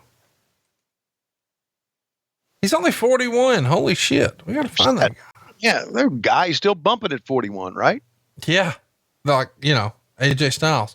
Hey, if anybody knows what the fuck's going on with Tony Mama Luke, hit me up. We need to find him. We need to get him to do a run in here on Patreon. He's been out of the WWE since 2007, and he popped up in 2010 for a hot minute with TNA. I did a little reunion show called Hardcore Justice.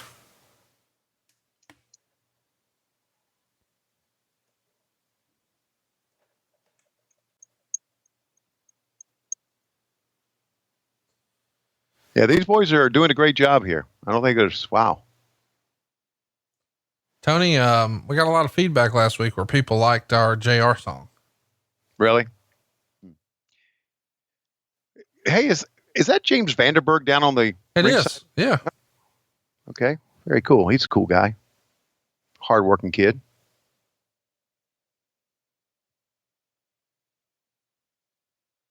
How do you know James Vandenberg? He worked for us a little bit. He was Oh, that's right. Yeah. With Mortis and Wrath and all that. right. Yeah. And like 97, 98, I believe, around that time. He was with Mortis when they fought Glacier. Remember those great angles? Those great angles. Yeah. How does Eric dodge this shit from you? What do you mean? Well, I mean, you obviously too have talked about Glacier. No, I bust his balls about it. Good. I didn't. Did he? I was going to say you don't listen at all because I bust his balls about it. No, I don't. Why not? Well, it's kind of like ECW to me. I know it's out there and I appreciate it. And if I hear something on social media about it, I'll check it out. But normally I'll just go on. But whoa! And also I got 4 fucking jobs. I got you beat there. Yeah, you sure do. Better get your shit together. And you got me beat there because you got important jobs. Let's see. I got 4 podcasts. I got a convention. Yeah. Oh yeah. And I do mortgages. Yeah. Yeah. By the way, I do mortgages. Oh, and also look at that, man. Double fisherman suplex for the win. Very fucking cool. Very fucking cool. How about that cane? I think you need that cane. Really? I think it'd be cool if you had a cane. Yeah. Why don't you get a cane? I don't want a cane. That's bad karma. What do you mean? Well, if I walk around with a cane now, that means maybe in 10 years I'll really need one. Oh my God. Did you used to, never mind. I'll leave it alone. I was going to make a lowest joke, but I'll skip that one. Okay. How about Sam in here? What do you think he's saying? He said, well, been paid in 7 fucking weeks. I got fired from WCW. I mean, it was good money, but I wasn't happy. You couldn't drink in the locker room unless you were Macho Man. I'm not Macho Man. I got this fucking tattoo. I got an eyebrow piercing. Tony Schiavone said it was cool. What the fuck's he know? He's 60. Wears CZs in his ears. And he tells people they're CZs, which sort of defeats the purpose of even buying a CZ. You know, you're trying to convince people that you're successful and you got money. It's like me. I'm trying to convince people I'm a wrestler because I shave my chest and I have tattoos. But really, I just smoke cigarettes and drink beer. And used to get paid, but not here. Had a good job at WCW. Used to wrestle on Pay Per View for Bam Bam Bigelow and Raven. Then I get these big checks. Got tired of that shit. Wanted to come back here and play with Francine's leftover sandwich, but she got done choking on it. That was fucking cool. Dawn Marie.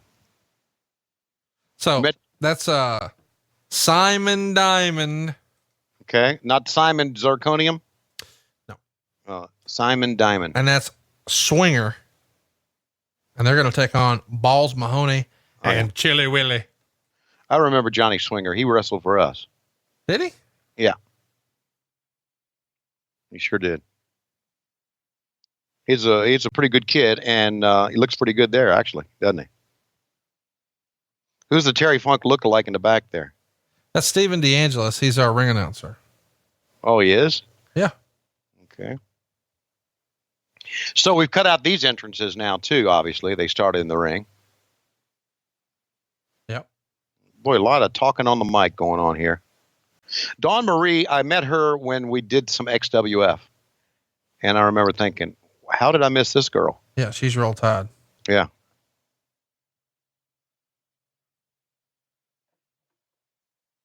How about Blue Meanie? This is the Blue Meanie after he lost a ton of weight. Uh-huh. And that is his, well, I don't think he likes to talk about her. Okay. Then let's do it. But that's Jasmine St. Clair. I forget to mention he lost the weight, so he became the Blue Boy here. But Jasmine St. Clair is an adult film star. Uh-huh. And yeah. Wow. Yeah. She got her claim to fame. Do you want to guess what her claim to fame was? Her claim to fame was taking it where the sun doesn't shine. No. Something else. You want to guess?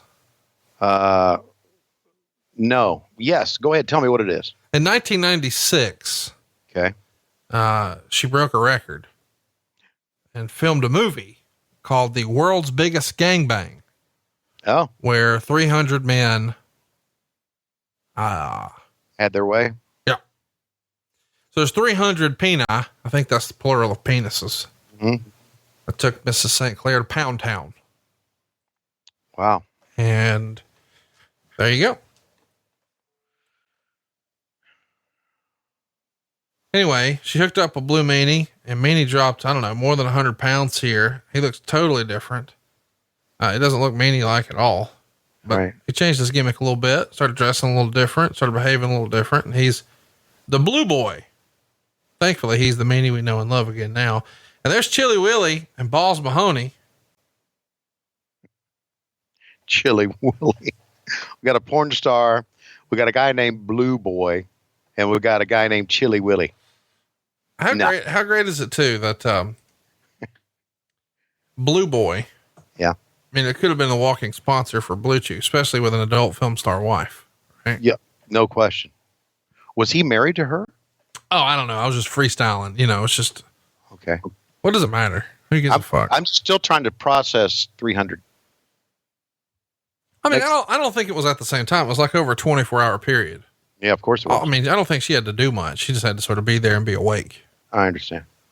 Willie, they send in Willie and he's chilly. Oh, and a double team. I wonder if that's why Sonny left, because she knew her record would be broken. She didn't want to look like she was second place. Oh my God. Look at that chair. Fuck. Just wrapped it around the blue boy's head. Huh. Now here's Rhino, and he is not about the bullshit. And look at everybody standing up. They know Rhino's here to fuck some shit up. Right. Rhino recently made the news. He said that WWE offered to double his contract and he turned it down. Back then. No, now. Now? Rhino was recently offered double his current contract and he turned it down. Present day, 2019. Oh, he nailed her. Oh, Jesus. Oh, my God. Rhino gored Dawn Marie. The headlines read, Chili Willie not going to take on any of that shit, man. Well, Chili Willie had a pretty good working punch there, if it was a working punch. Stop posing. Go back to your attack, buddy.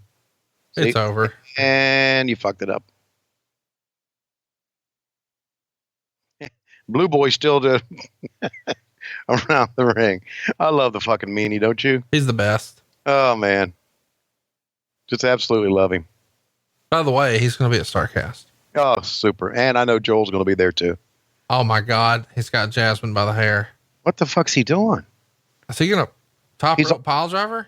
Oh, yes. He did. Oh my God. I'm glad he did too. Well, you know what? God bless her for being willing to take that. She's took worse. Yeah, I was thinking after 300, what's a pile driver, right?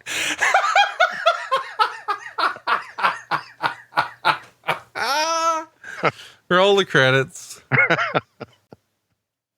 Oh God. Now, where are we going here? Do we just fade to black and go, what the fuck is this here? It's a pre-tape promo. Okay. In the middle of a match? No, the match is over. Oh, it was over? It's a no contest. Okay. Of course it was. Swinger was complaining that he wasn't getting enough sex from Dawn Marie, and now he's getting it from Jasmine St. Clair. Mm-hmm. Rhino comes out, spears everyone, including Dawn Marie and Blue Boy, and pile driver off the top for the famous adult film star. Next up, though, it's going to be Sandman, and there was Steve Corino and Justin Credible. Well, they fucked up here because with Sandman, it's all about the entrance, and they didn't show it. Well, they did then. Right, but I mean, here on the tape. They fucked it up. Yeah, the network ruins ECW. It's not the same. Yeah, you're right. You're right. And not only that, there's Linda Rufio of St. Louis, Missouri. How do you know her? She's been around taking photographs forever of wrestling. God, she was, we're talking about started back in the Crockett era. I don't know if she's still doing it or not. I haven't seen her around, but Linda's been around a long time. All right. So, but yeah, you know, they could, if you ask me and just an opinion here, I think it's being fucking lazy, not showing the entrances. You could get some licensed music and you know, and put it in there and put it over. But no, let's just cut. We don't have to do that. That's wrong. Because they think, well, nobody watches it anymore. Everybody watches Raw and almost said Thunder, Raw and SmackDown. Nobody cares about ECW anymore. Yeah, the wrestling fans that are 35 and over, we don't give a shit about them. They don't exist anymore. We don't like them. Who's on Raw? Come on, think, guys, think. There's a lot of us out there. Can I just go on a little rant here? Yeah, please. I just talked about this the other day on Something to Wrestle with Bruce, but it really just, I don't understand when this happened. And I know that, I'm part of the problem, but back during this era, the Monday Night Wars, and obviously we're here at the tail end of it in 2001, wrestling fans started to really pay attention to the ratings because we found out that the companies were, and they were viewing it as a barometer. It's almost like a contest to see who was winning or who was doing better. And the fans were made privy to that information. So now, ever since, a lot of fans, myself included, we've become like half-assed ratings analysts about shit that we're not in that business. We don't really understand that business. We just know what the ratings were and what they are now. And we use that to frame whatever argument we want. And what we've also used it to decide whether or not something's good. I'm starting to get a little annoyed with that. Like, I didn't like Raw the other night, not because it got a low rating, but because it sucked a dick. Right. Like, that's the reason I didn't like it. And I don't need for something like, I've seen movies where people are like, oh, it's the Academy Award Best Picture. And I'm like, well, it fucking sucked. I didn't like it. Right. But for whatever reason now, wrestling fans have become like half-assed business analysts where they say, well, you know, the house was only this. And I know my fucking podcasts do that. So I get what I'm saying. But I'm talking to the guys who were there, who were sort of gathering business data. But as a real fan, like when I don't consume any other media that way. Like, I don't know what the Sopranos made for HBO or what they paid Tony Soprano or what the ratings were or what their revenue model. I never cared. Like, it was just, oh, I love this show. That was as far as I got with it. And I could just appreciate it. But I think now only kids enjoy wrestling like that. Like, you know, that little girl in the crowd, she really loves, you know, Becky Lynch, and she doesn't know what Becky Lynch makes or what the house shows are or what ticket sales are or what the ratings are with her champion. None of that matters, because it didn't matter to me when I was a little 10-year-old snot-nose who loved the Ultimate Warrior. Like, I didn't know business was down for the company. I fucking love the Ultimate Warrior. You know what I mean?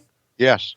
And I think some of the enjoyment for wrestling fans now has been tainted because everybody has to like whatever's the highest rated, and you have to pick sides. And if your show's not the highest rated or making the most revenue, then you're not on the right side of history. Well, fuck that, man. Just watch what you like and like what you watch, and that'd be it. But the idea that I'm going to like a show because it was highly rated, no, I ain't doing that.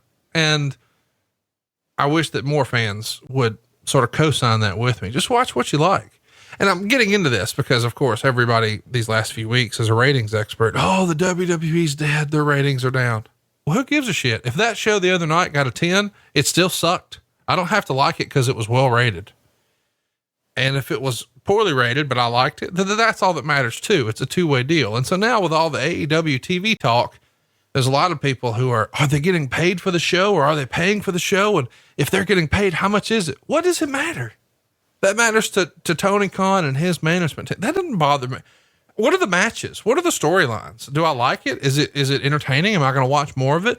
And not even, is it better than WWE? Just, do I want to, I don't feel like I can only watch one sitcom a week. I don't feel like I can only watch one drama a week. I just want to watch what I like. And if it's a different wrestling company or it's Family Guy, I want to watch what I like. And Sandman did not like taking that bump. Holy shit. He crashed and burned. Let me tell you that there are more people out there like you than not. There are. It's just that what social media has done, it's highlighted the idiots. It has. There's more people out there like you than not. You don't have to go on social media and give your opinion to be a wrestling fan. You don't. As a matter of fact, sometimes people who give their opinions on wrestling on social media, I'm not so sure they're really the person they say they are anyway. What do you mean? Well, if I wanted to attack another promotion, I could. Hell, Conrad, anybody can get a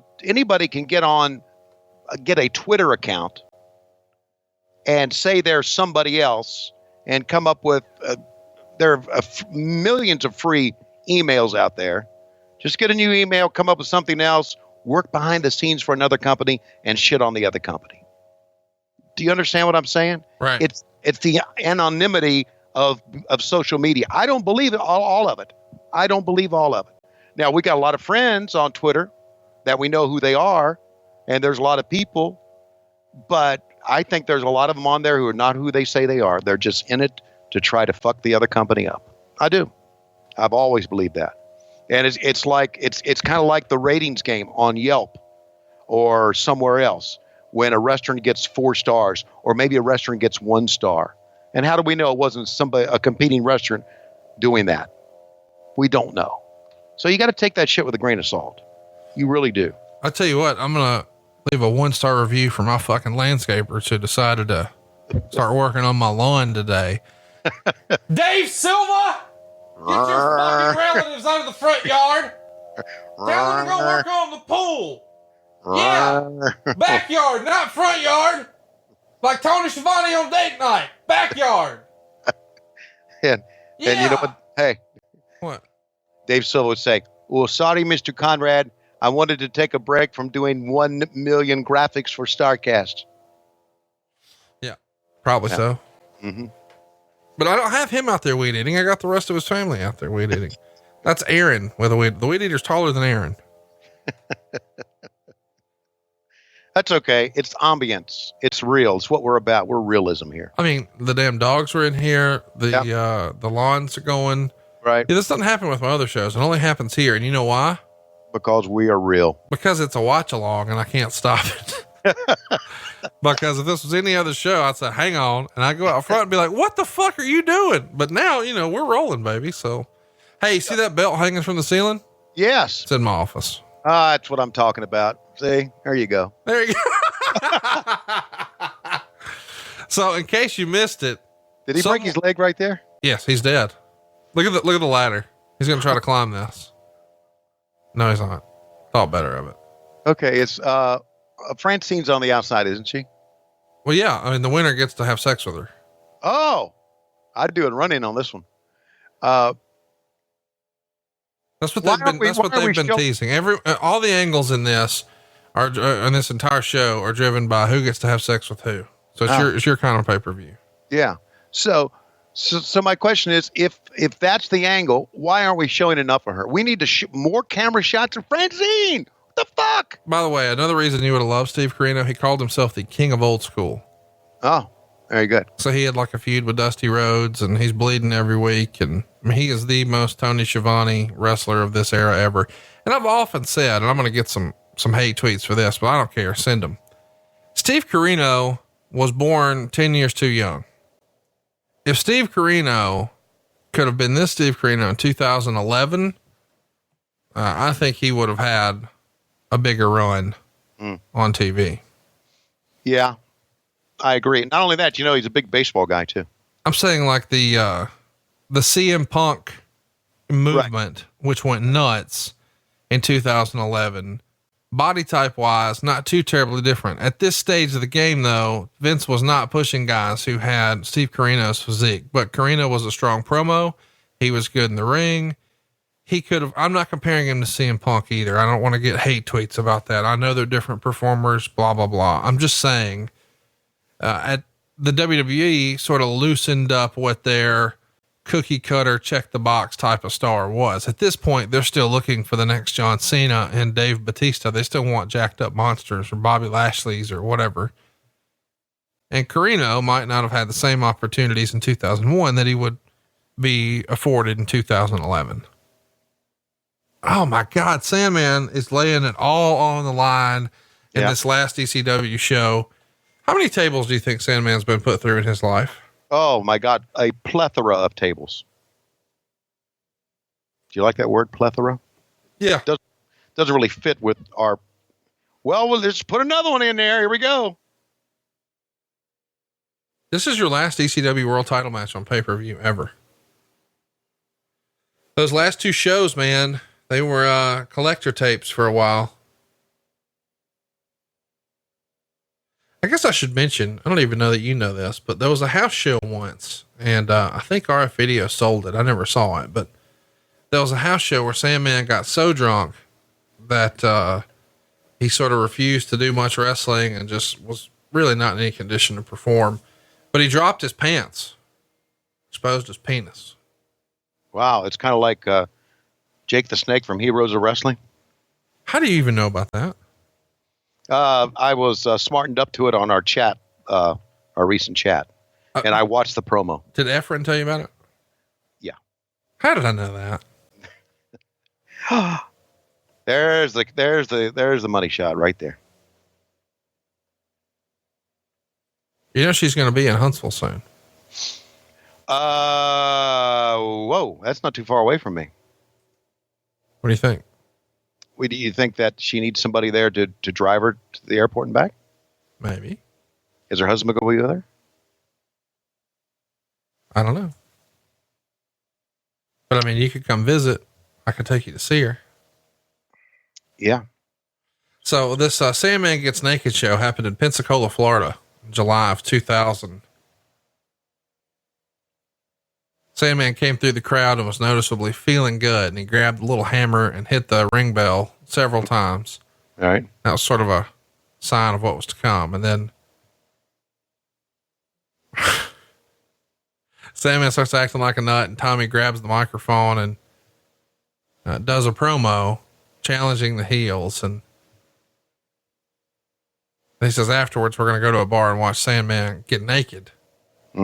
And then Sandman starts taking off his pants, and Dreamer tries to stop him, but Sandman continues. And then he's in the middle of the ring wearing nothing but a t-shirt. Dreamer comes over and helps him pull his underwear up.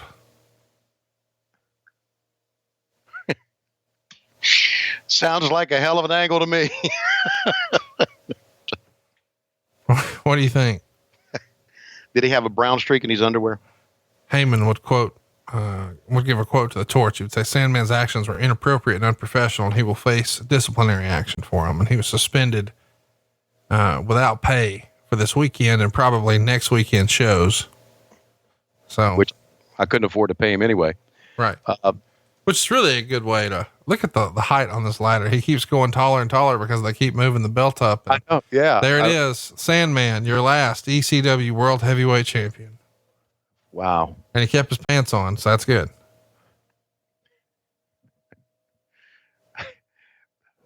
What did Paul Lee say again?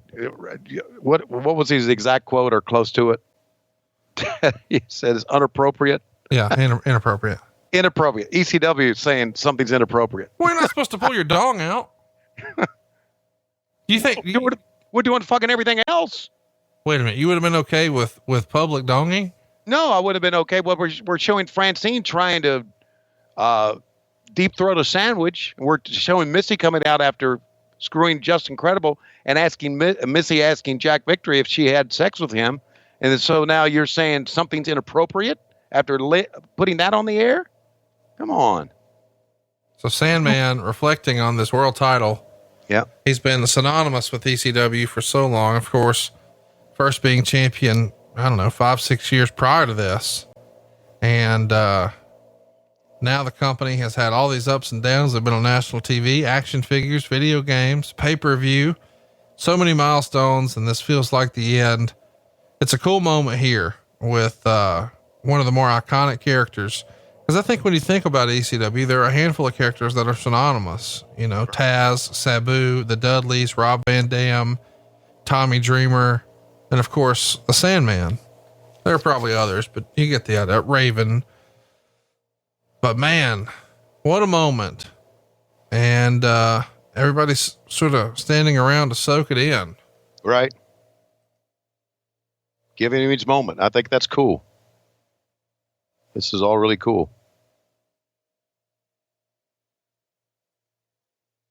Not going to get paid for this moment, but it's all really cool. I guess we should mention that the ECW television title belongs to Rhino, but he no longer has it. It was stolen out of the locker room. What? During this era, it was stolen out of the locker room? Yeah. Around this time it was stolen. Uh-huh. And lots of people have different theories. Mm-hmm. So DeBaldi's coming in. Yep.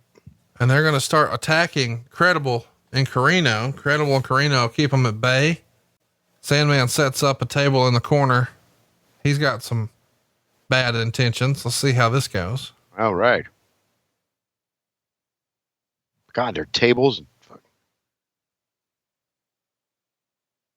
That gives him a moment in the ring too. Jack Victory trying to, shield Francine from all the nonsense. God bless Jack Victory. Sandman not participating in the brawl. Going to let the guys handle it on their own. He's going to stand here in the crowd, almost dumbfounded, just looking around like, is this really it? What's going on? Gets in the corner, As his back to the entrance, back to the hard cam, holds up the world title. Oh. And here is your television champion, Rhino. And he's ready.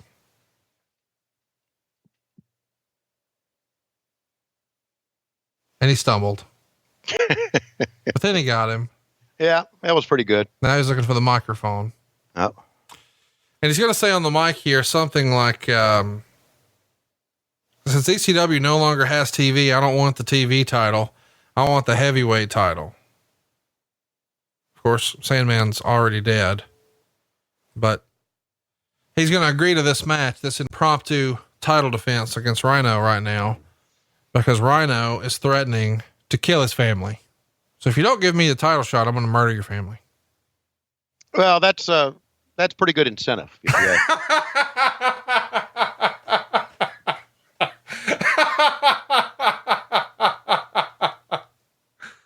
Can you imagine if in 1990 Sting wanted a title shot from Ric Flair?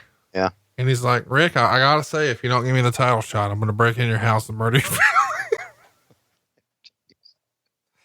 Well, and then when I'm done, I'm going to beat my chest and go, oh! And again, I think that Paulie said something was inappropriate.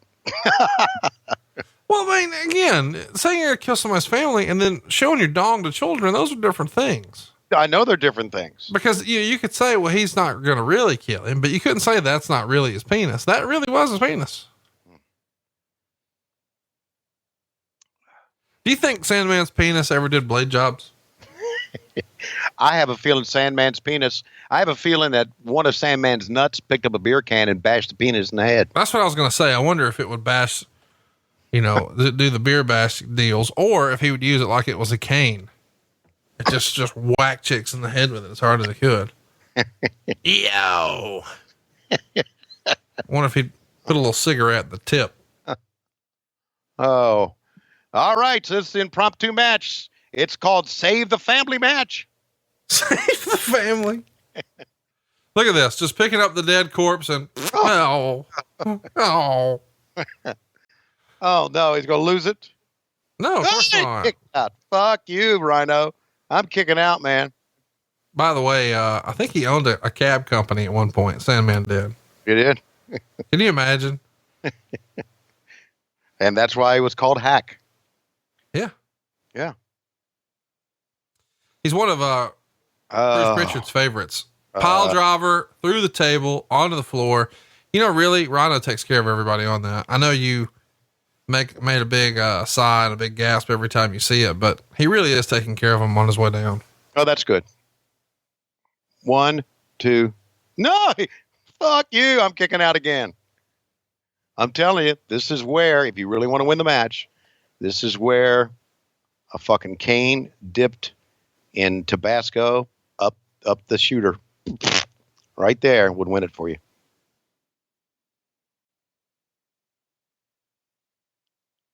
One, 2, 3. And Rhino comes in and basically steals the title.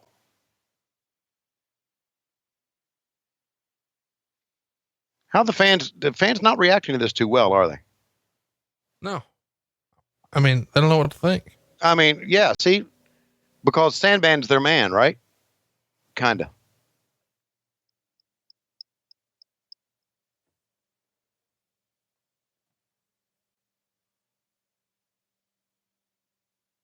And this is Cyrus the Virus? Yep. From the network. From the network.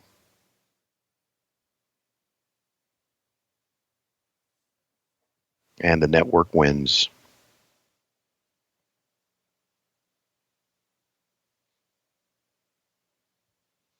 There was some good shit in this, Conrad, so far. And we haven't seen our main event yet. There's been some very good shit. The beginning of it, again, was just too much because you couldn't keep up with it. But from the Tommy Dreamer match on, I thought it's been very, very good.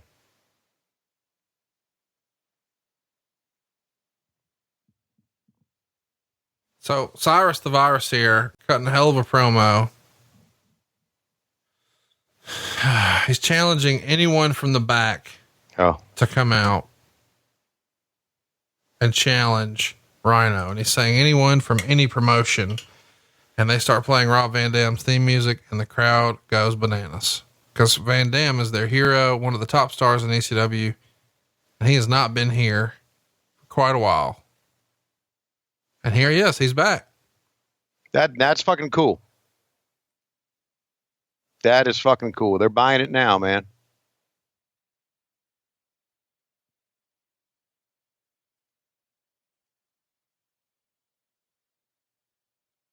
I know we've talked about this. Oh, Jerry Lynn. So there you go. Rhino's going to powder. And here's your main event. The whole fucking show versus the new fucking show. Mr. Monday Night, Rob Van Dam taking on Jerry Lynn. We probably talked about this before. I know we have. You think Rob could have been a much bigger star had he been able to do a better promo? Has that always kind of been the knock on him? I don't think he was a bad promo. No, I'm not saying he was a bad promo. I'm saying a better promo. A Steve Corino type promo. Just a question. I don't think that mattered for him. All right. Because he could do a lot of shit in the ring. I don't think he and Jerry Lynn both could. Boy, Lynn's looking pretty good here, man. He's looking all jacked up. Wow, look at that. That was fucking cool. Standing switch, back elbow, hit the rope, over the top, lands on his feet, and a stalemate. Fans are digging this, man. I think for the last ECW Pay Per View, this is a hell of a way to end it. I had heard this was a cage match. Is that true? Did this end up? No. You kept saying that, which is why I was like, I think you're going to be surprised. All right. I thought it was a cage match. I don't know. Maybe I read that wrong. You think since it's not a cage match, maybe you read it wrong? Yeah, I think I did.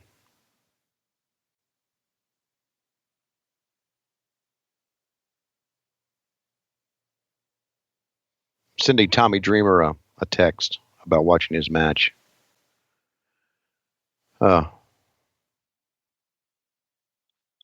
Well, we've got both these guys coming up at Starrcast. And it'll be interesting because they've had some great matches. And already, even before this match even really gets started, they've done some great shit, haven't they? And look at the visual, though. The crowd is so excited that Rob Van Dam is there. Right. He hasn't wrestled, by the way, since October 1st. Holy shit. Yeah. About 4 months off. And he's soaking it up. And Jerry Lynn's letting him get his time here. That's good.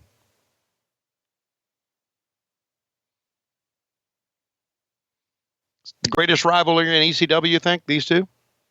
That's one of them. I'm not going to say it's the greatest. I like Taz and Sabu the best just because Sure. It's what I grew up on, so to speak. Right. I get that.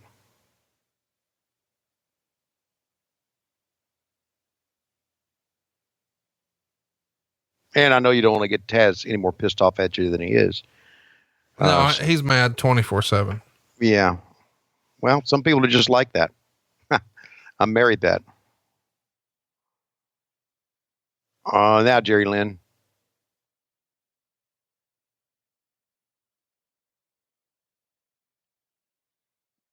How about this, man? Van Dam comes in, no one's sitting down. No, everybody's ready. Yeah, what's he doing here? What's looking at his watch all about and asking if he has time for this impromptu type match? I don't know. I don't think it's that. Okay, well. So we got ECW's hero fighting for the name of ECW against Jerry Lynn, who's now part of the cable network. Heck, I get it. Good versus bad. I understand.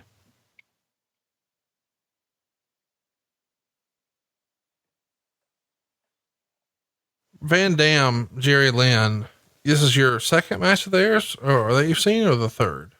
Second, I think.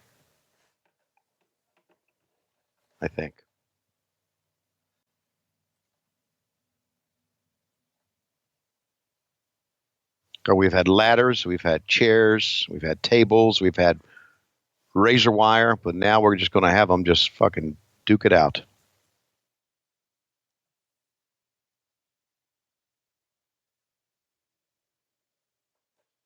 The newsletters at this time were saying FX was the station that was most likely to get ECW if they found another one. This reader poll, by the way, 78 people, so 58.2% gave it a thumbs up, 16.4% gave it a thumbs down, and 25.4% gave it a thumbs in the middle. Everyone agreed this is the best match. Tommy Dreamer and C.W. Anderson came in second. And the crazy tag match with FBI versus Cash and Crazy and Whipwreck and Tajiri, that came in third. Almost unanimously, everyone voted Steve Corino, Just Incredible, and Sandman as the worst match of the night. Really? Yep. No, I don't know if I agree with that, but fucking Rod Van Dam bleeding from the mouth. Hard way, by the way, obviously. Yeah.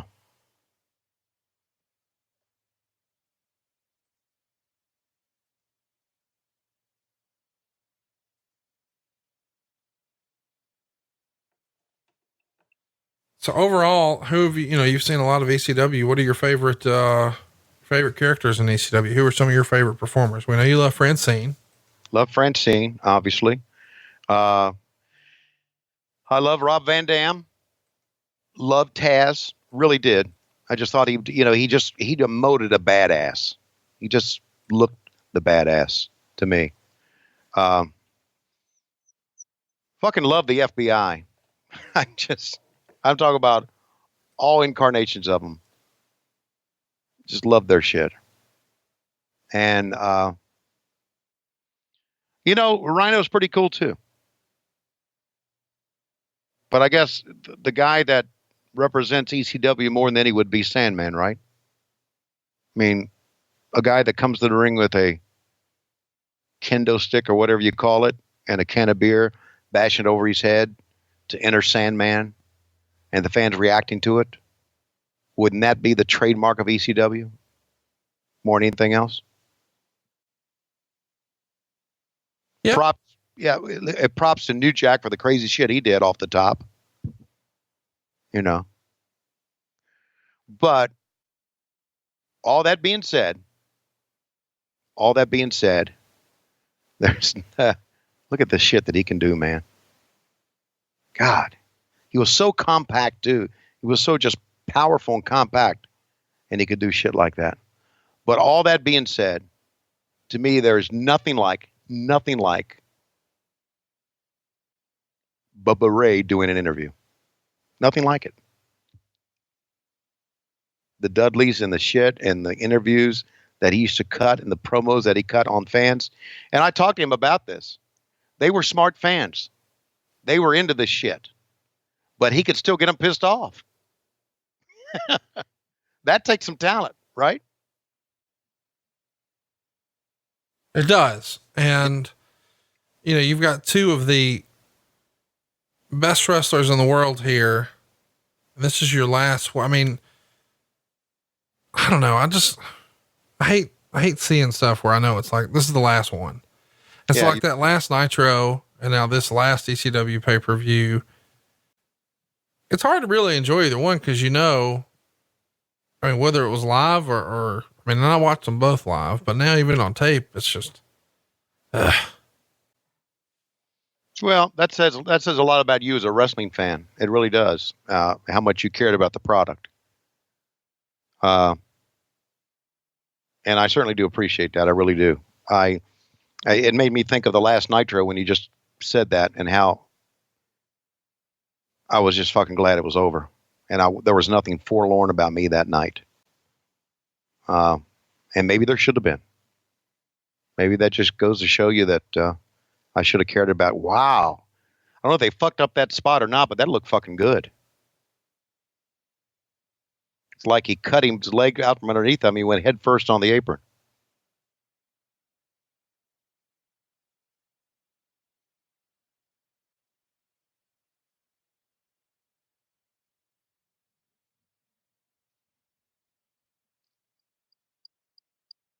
I just sent Tommy Dreamer a text. Said, I just watched you from Guilty as Charged 2001. Man. Great shit.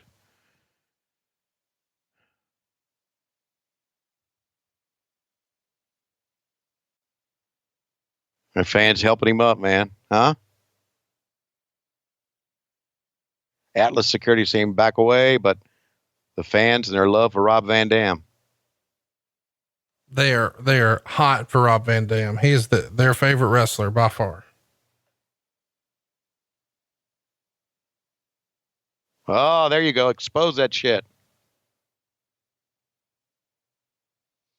So if he's there, so they end on, and I know it's sad, but they end on a pretty high note. Sandman wins the title. He loses it, but he wins the title, gets his moment in the ring, and now they end up with their favorite wrestler of all time. And a guy that he works with the best. God.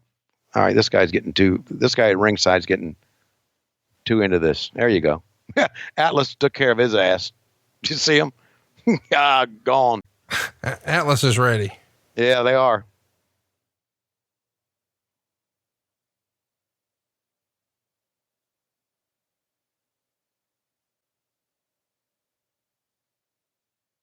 Cool fucking match, man. Well paced. Fans are like, the reason the fans are standing here is kind of like what goes on the day. Is like today you're kind of wondering where they're going to end this, how they're going to end it, who's going to go over, and why. And so that's what the fans are standing about now. They're not sure. Oh man, great! Oh, great job.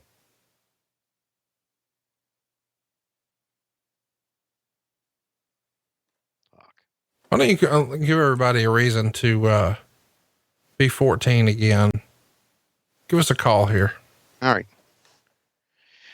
Well, I hope I do it justice. Oh, kick into the crotch, the groin area, rolls him up, single leg. He's got a pity combination, but now to the bottom rope, Jerry Lynn. Wow, almost won the match that time, but Rob Van Dam seeking refuge in the bottom ring rope. As you can tell, he's hurt, bleeding from the mouth. There you see Cyrus, that evil guy at ringside. Here comes Jerry Lynn back again to the point of attack. He'll pick him up with a scoop slam. Van Dam fell off of that, but Van Dam's still in trouble. Oh, he got a knee up, into the face, caught the leg. Oh, and a spinning wheel kick, catching the leg, keeping him on the mat, spin wheel kick, sent him down. And Jerry Lynn, I thought maybe he's trying to roll out of the ring, get out of the way. Here comes Van Dam again, tumbles through. Landed. 1, 2. Whoa, he only got a 2 count. So close. And the fans are with him right there. Now you got to wonder, how much does he have left for this matchup? He has been beaten. Well, both have been beaten, really, on the outside. And now, there you go. He's got a chair. Going to bring it in the ring. Lynn trying to get up on the left side. Referee there with him. Van Dam's got the chair. Going to all change the complexion of this match here now. Picks him up. A little short atomic drop that time to get him down. Here he comes. Oh, he drop kicked the chair right on the face of Jerry Lynn. And Lynn, can he get up? This may be it. Damn, could win it. Boy, he's calling out of the fans there, isn't he? Yeah, he is. Just soaking up their adulation. And I guess for the final match ever, what's wrong with it?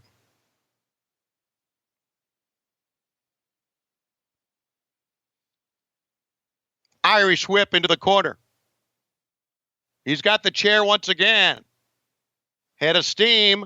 Jerry Lynn was one step ahead. Oh, my goodness. 1, 2. Oh, how did he kick out of that? Whoa. Conrad, that was spectacular. Everything about these guys is magic. It's, this is, I'm not going to go so far as to say it's Flair Steamboat, but this is definitely ECW's Flair Steamboat. You know what I mean? Yeah. Good God. That was so great. I forgot I was calling it, was watching it for just a split second. Jesus.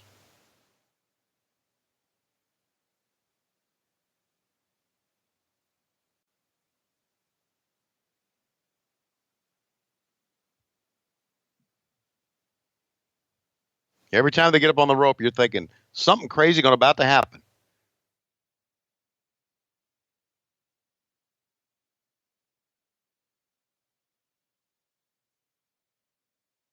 Fuck. See that switch and double switch and all that? That's old school stuff, man. Yes, it is. And it adds realism to it. In a show that's been just a nothing but, not, I shouldn't say, but a show that's been a lot of chair shots and table shots and just that old school shit just brings it back to wrestling. Fucking love it.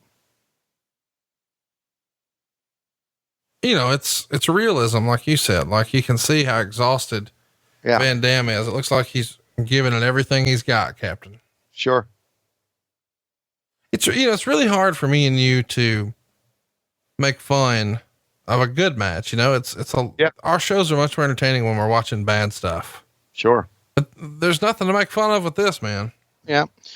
Well, exactly. And you and I think for a lot of times for you and I to watch a show and have a good time and we don't always have to make fun of shit. We can always, whoa, fuck. We can enjoy 1, 2, and he's in the ropes. And I think their fans are right along with us. They're enjoying it as well. And I hope they are. I enjoy going back and reliving your childhood and going back and seeing things that me as a fucking turd missed. And I enjoy all of this.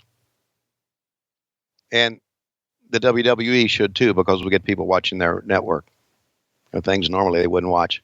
Except maybe watch Raw or watch SmackDown and see all the shit that no one cares about. Whoa.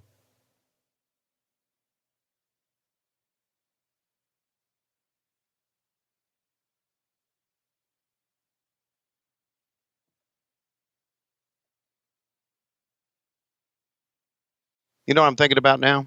What are you thinking about now? I'm really going to go outlaw shit on you here. I'm listening. Oh, Okay. look at this 5-star frog splash. Oh, fucking Cyrus. Yeah. All right. God, I never get tired of seeing him even try it. Just watching him try it's fun.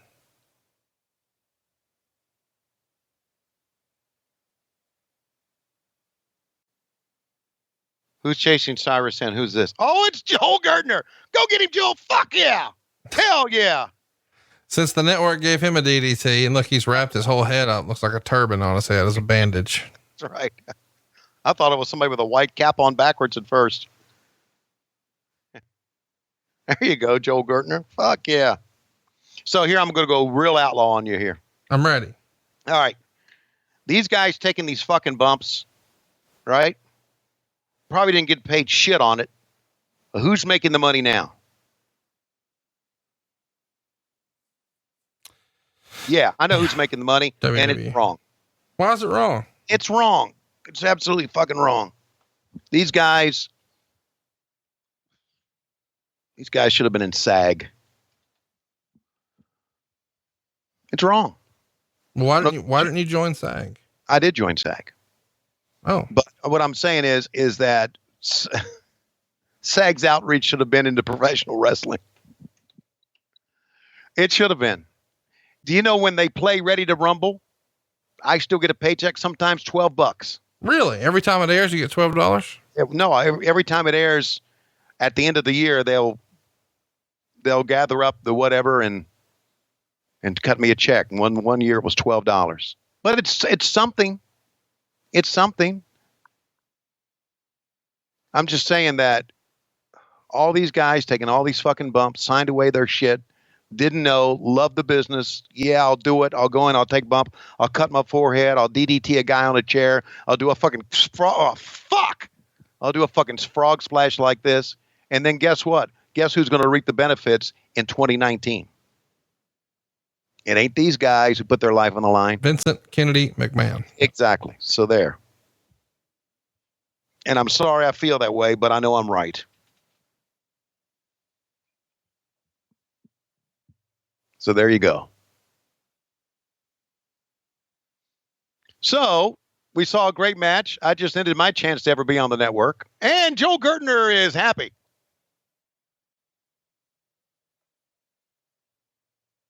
Good stuff. And why wouldn't he be happy? Yeah. I think he ought to take that coat off and show us his top. His top? What are you saying right now? See his hairy chest. No. Isn't that his gimmick? Why do you want to see his hairy chest? Because it's his gimmick. I mean, if it's your gimmick, You're being weird. Yeah, well, what else is new? What? Where? What? Yeah. He.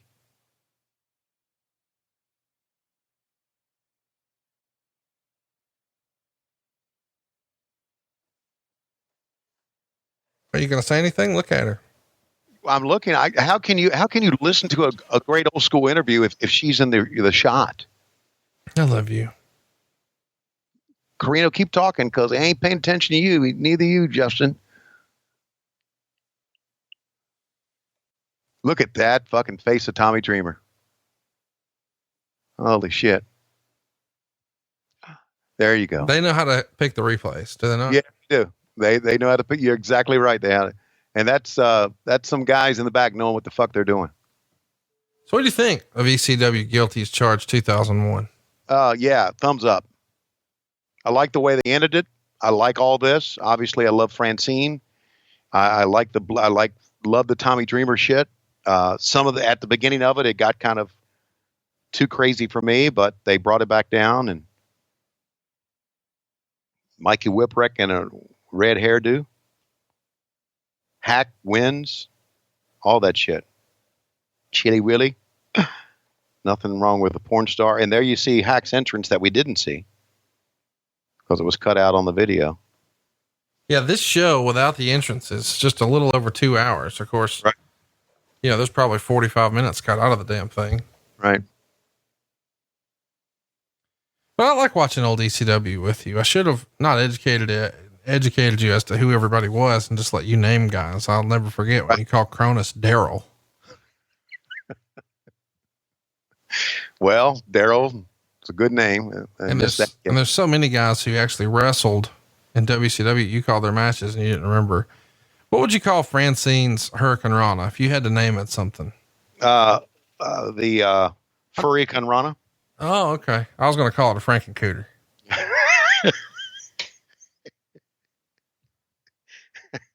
That's better. A Frankencooter. What the fuck is wrong with us? Where are you, Tony? I'm stuck in the midst of a Frankencooter. Well, you could be if you could come to Huntsville, you know. You know what? I'd love to see her, but I probably should stay away from that. I'll make a fool of myself. I was just kidding. Come on. It's an event. You don't show up to wrestling events. Oh, that's right. I don't. Well, listen, I enjoyed getting in our Wayback Machine, watching this last ECW pay-per-view together. It's fun stuff, man. Yeah, it is, man. It was a good one. And I think it's great. And I think, seeing Van Dam and Jerry Lynn in that final match is a great lead in for me to be able to enjoy their show coming up at Starrcast too. I really think so. Cause had I not seen that and had not I seen a previous match of theirs, I wouldn't know what they're talking about. Now I have a kind of a point to know what they're talking about. So that's cool. I look forward to that. It is cool. And I look forward to next week. You've already got it picked out. You want to tell everybody what we're going to be talking about? Yeah. Next week, we are going to talk about Wrestle War 89. And we're going to be talking about that because it is the third and final match of the trilogy with Ricky Steamboat, or what is considered the trilogy, with Ricky Steamboat and Ric Flair. And that's from Nashville, Tennessee in 1989. So you and I have seen the other two matches. We saw right. Raging Cajun. We saw Chi-Town Heat or Chi-Town Rumble, whatever it was called. Rumble. So now we're going to see this one. Yeah, and this is a fun card. Your opening match is Great Muta and Doug Gilbert, then Butch Reed and Ranger Ross, then Dick Burnock and Bobby Orton Jr., then the Dynamic Dudes with the Samoan SWAT team and Paul Lee. Michael Hayes is going to be taking on Lex Luger for the U.S. title. Sting is going to be working the Iron Sheik for the TV title. That's real. And then Ric Flair and Ricky Steamboat are going to get it on for the NWA World Heavyweight Championship. And we got special guest judges there at ringside because this is the rubber match and they want to make sure they get it right. And one of those judges is Terry Funk. We've also got the Road Warriors taking on the Varsity Club, and then Eddie Gilbert and Rick Steiner are going to take on a different combination of the Varsity Club. So the first version is Mike Rotunda and Steve Williams in there with the Road Warriors, but it's Dan Spivey and Kevin Sullivan in there with Eddie Gilbert and Rick Steiner. So an interesting card, interesting names up and down the line. I mean, and who would have ever thought Iron Sheik and Sting actually happened, but it did. And it happened here at Wrestle War 89. And I'm looking forward to it. A lot of wrestling purists think that this is the best match of the Flair Steamboat trilogy from 1989. I've always enjoyed the post-match angle with Ric Flair and Terry Funk. I believe it's the first time anybody ever tried to take a pile driver through a table. I know there were table spots with Harley Race and even Hulk Hogan back in 86 or 87. But right here in 89, a pile driver through the table, that's like something out of ECW, but it happened all the way back in 89, which is kind of crazy to think about. Wow. Ahead of its time, right? It was. And speaking of time, it feels like it's about that time right now, Tony. Conrad Thompson is on his way to the ring, ladies and gentlemen. And as he goes to the ring, hold on, I hear something in the background. It's a siren. Oh my goodness. Here comes a local police officer. Conrad was speeding going to the ring. Oh my God, he's going to put him in handcuffs. And out from the curtain comes, oh my God, it's Jeff Jones, the ECW judge. He's got his gavel. He is, Conrad's guilty right now. Boy, justice works quickly here, doesn't it? Absolutely. Here come the judge. Here come the judge, y'all. Here come the judge. Here come the judge. And there go Conrad. There go Conrad. He gone, Conrad. He done gone. And we'll see you next week right here on What Happened When. You can catch us on the MLW Radio Network. And as always, with our good buddies on Patron. This is Locutus of Born. Resistance is futile. Promotional considerations paid for by the following. Boxofgimmicks.com. With new items each week. The official store of What Happened When. Something to wrestle with. And 83 weeks. Log on, get your gimmicks for the wrestling fan in your life. And by patreon.com/WHW Monday. Join Conrad Thompson and Tony Schiavone with bonus podcasts, behind the scenes videos, live weekly chats, and new content each week. And by LoisRules.com. Get all your t-shirts from What Happened When right now. And by What Happened When Live in St. Louis. Saturday, June 22nd at 9 p.m. at Off Broadway. Tickets available now at etix.com. And by What Happened When Live in Baltimore, Sunday, June 23rd at noon at Jimmy's Famous Seafood. Get your tickets now at jimmysfamousseafood.com. And by Starrcast 2, coming to Las Vegas, May 23rd through the 26th, as part of Double or Nothing Weekend. Go to Starrcast.com for more information.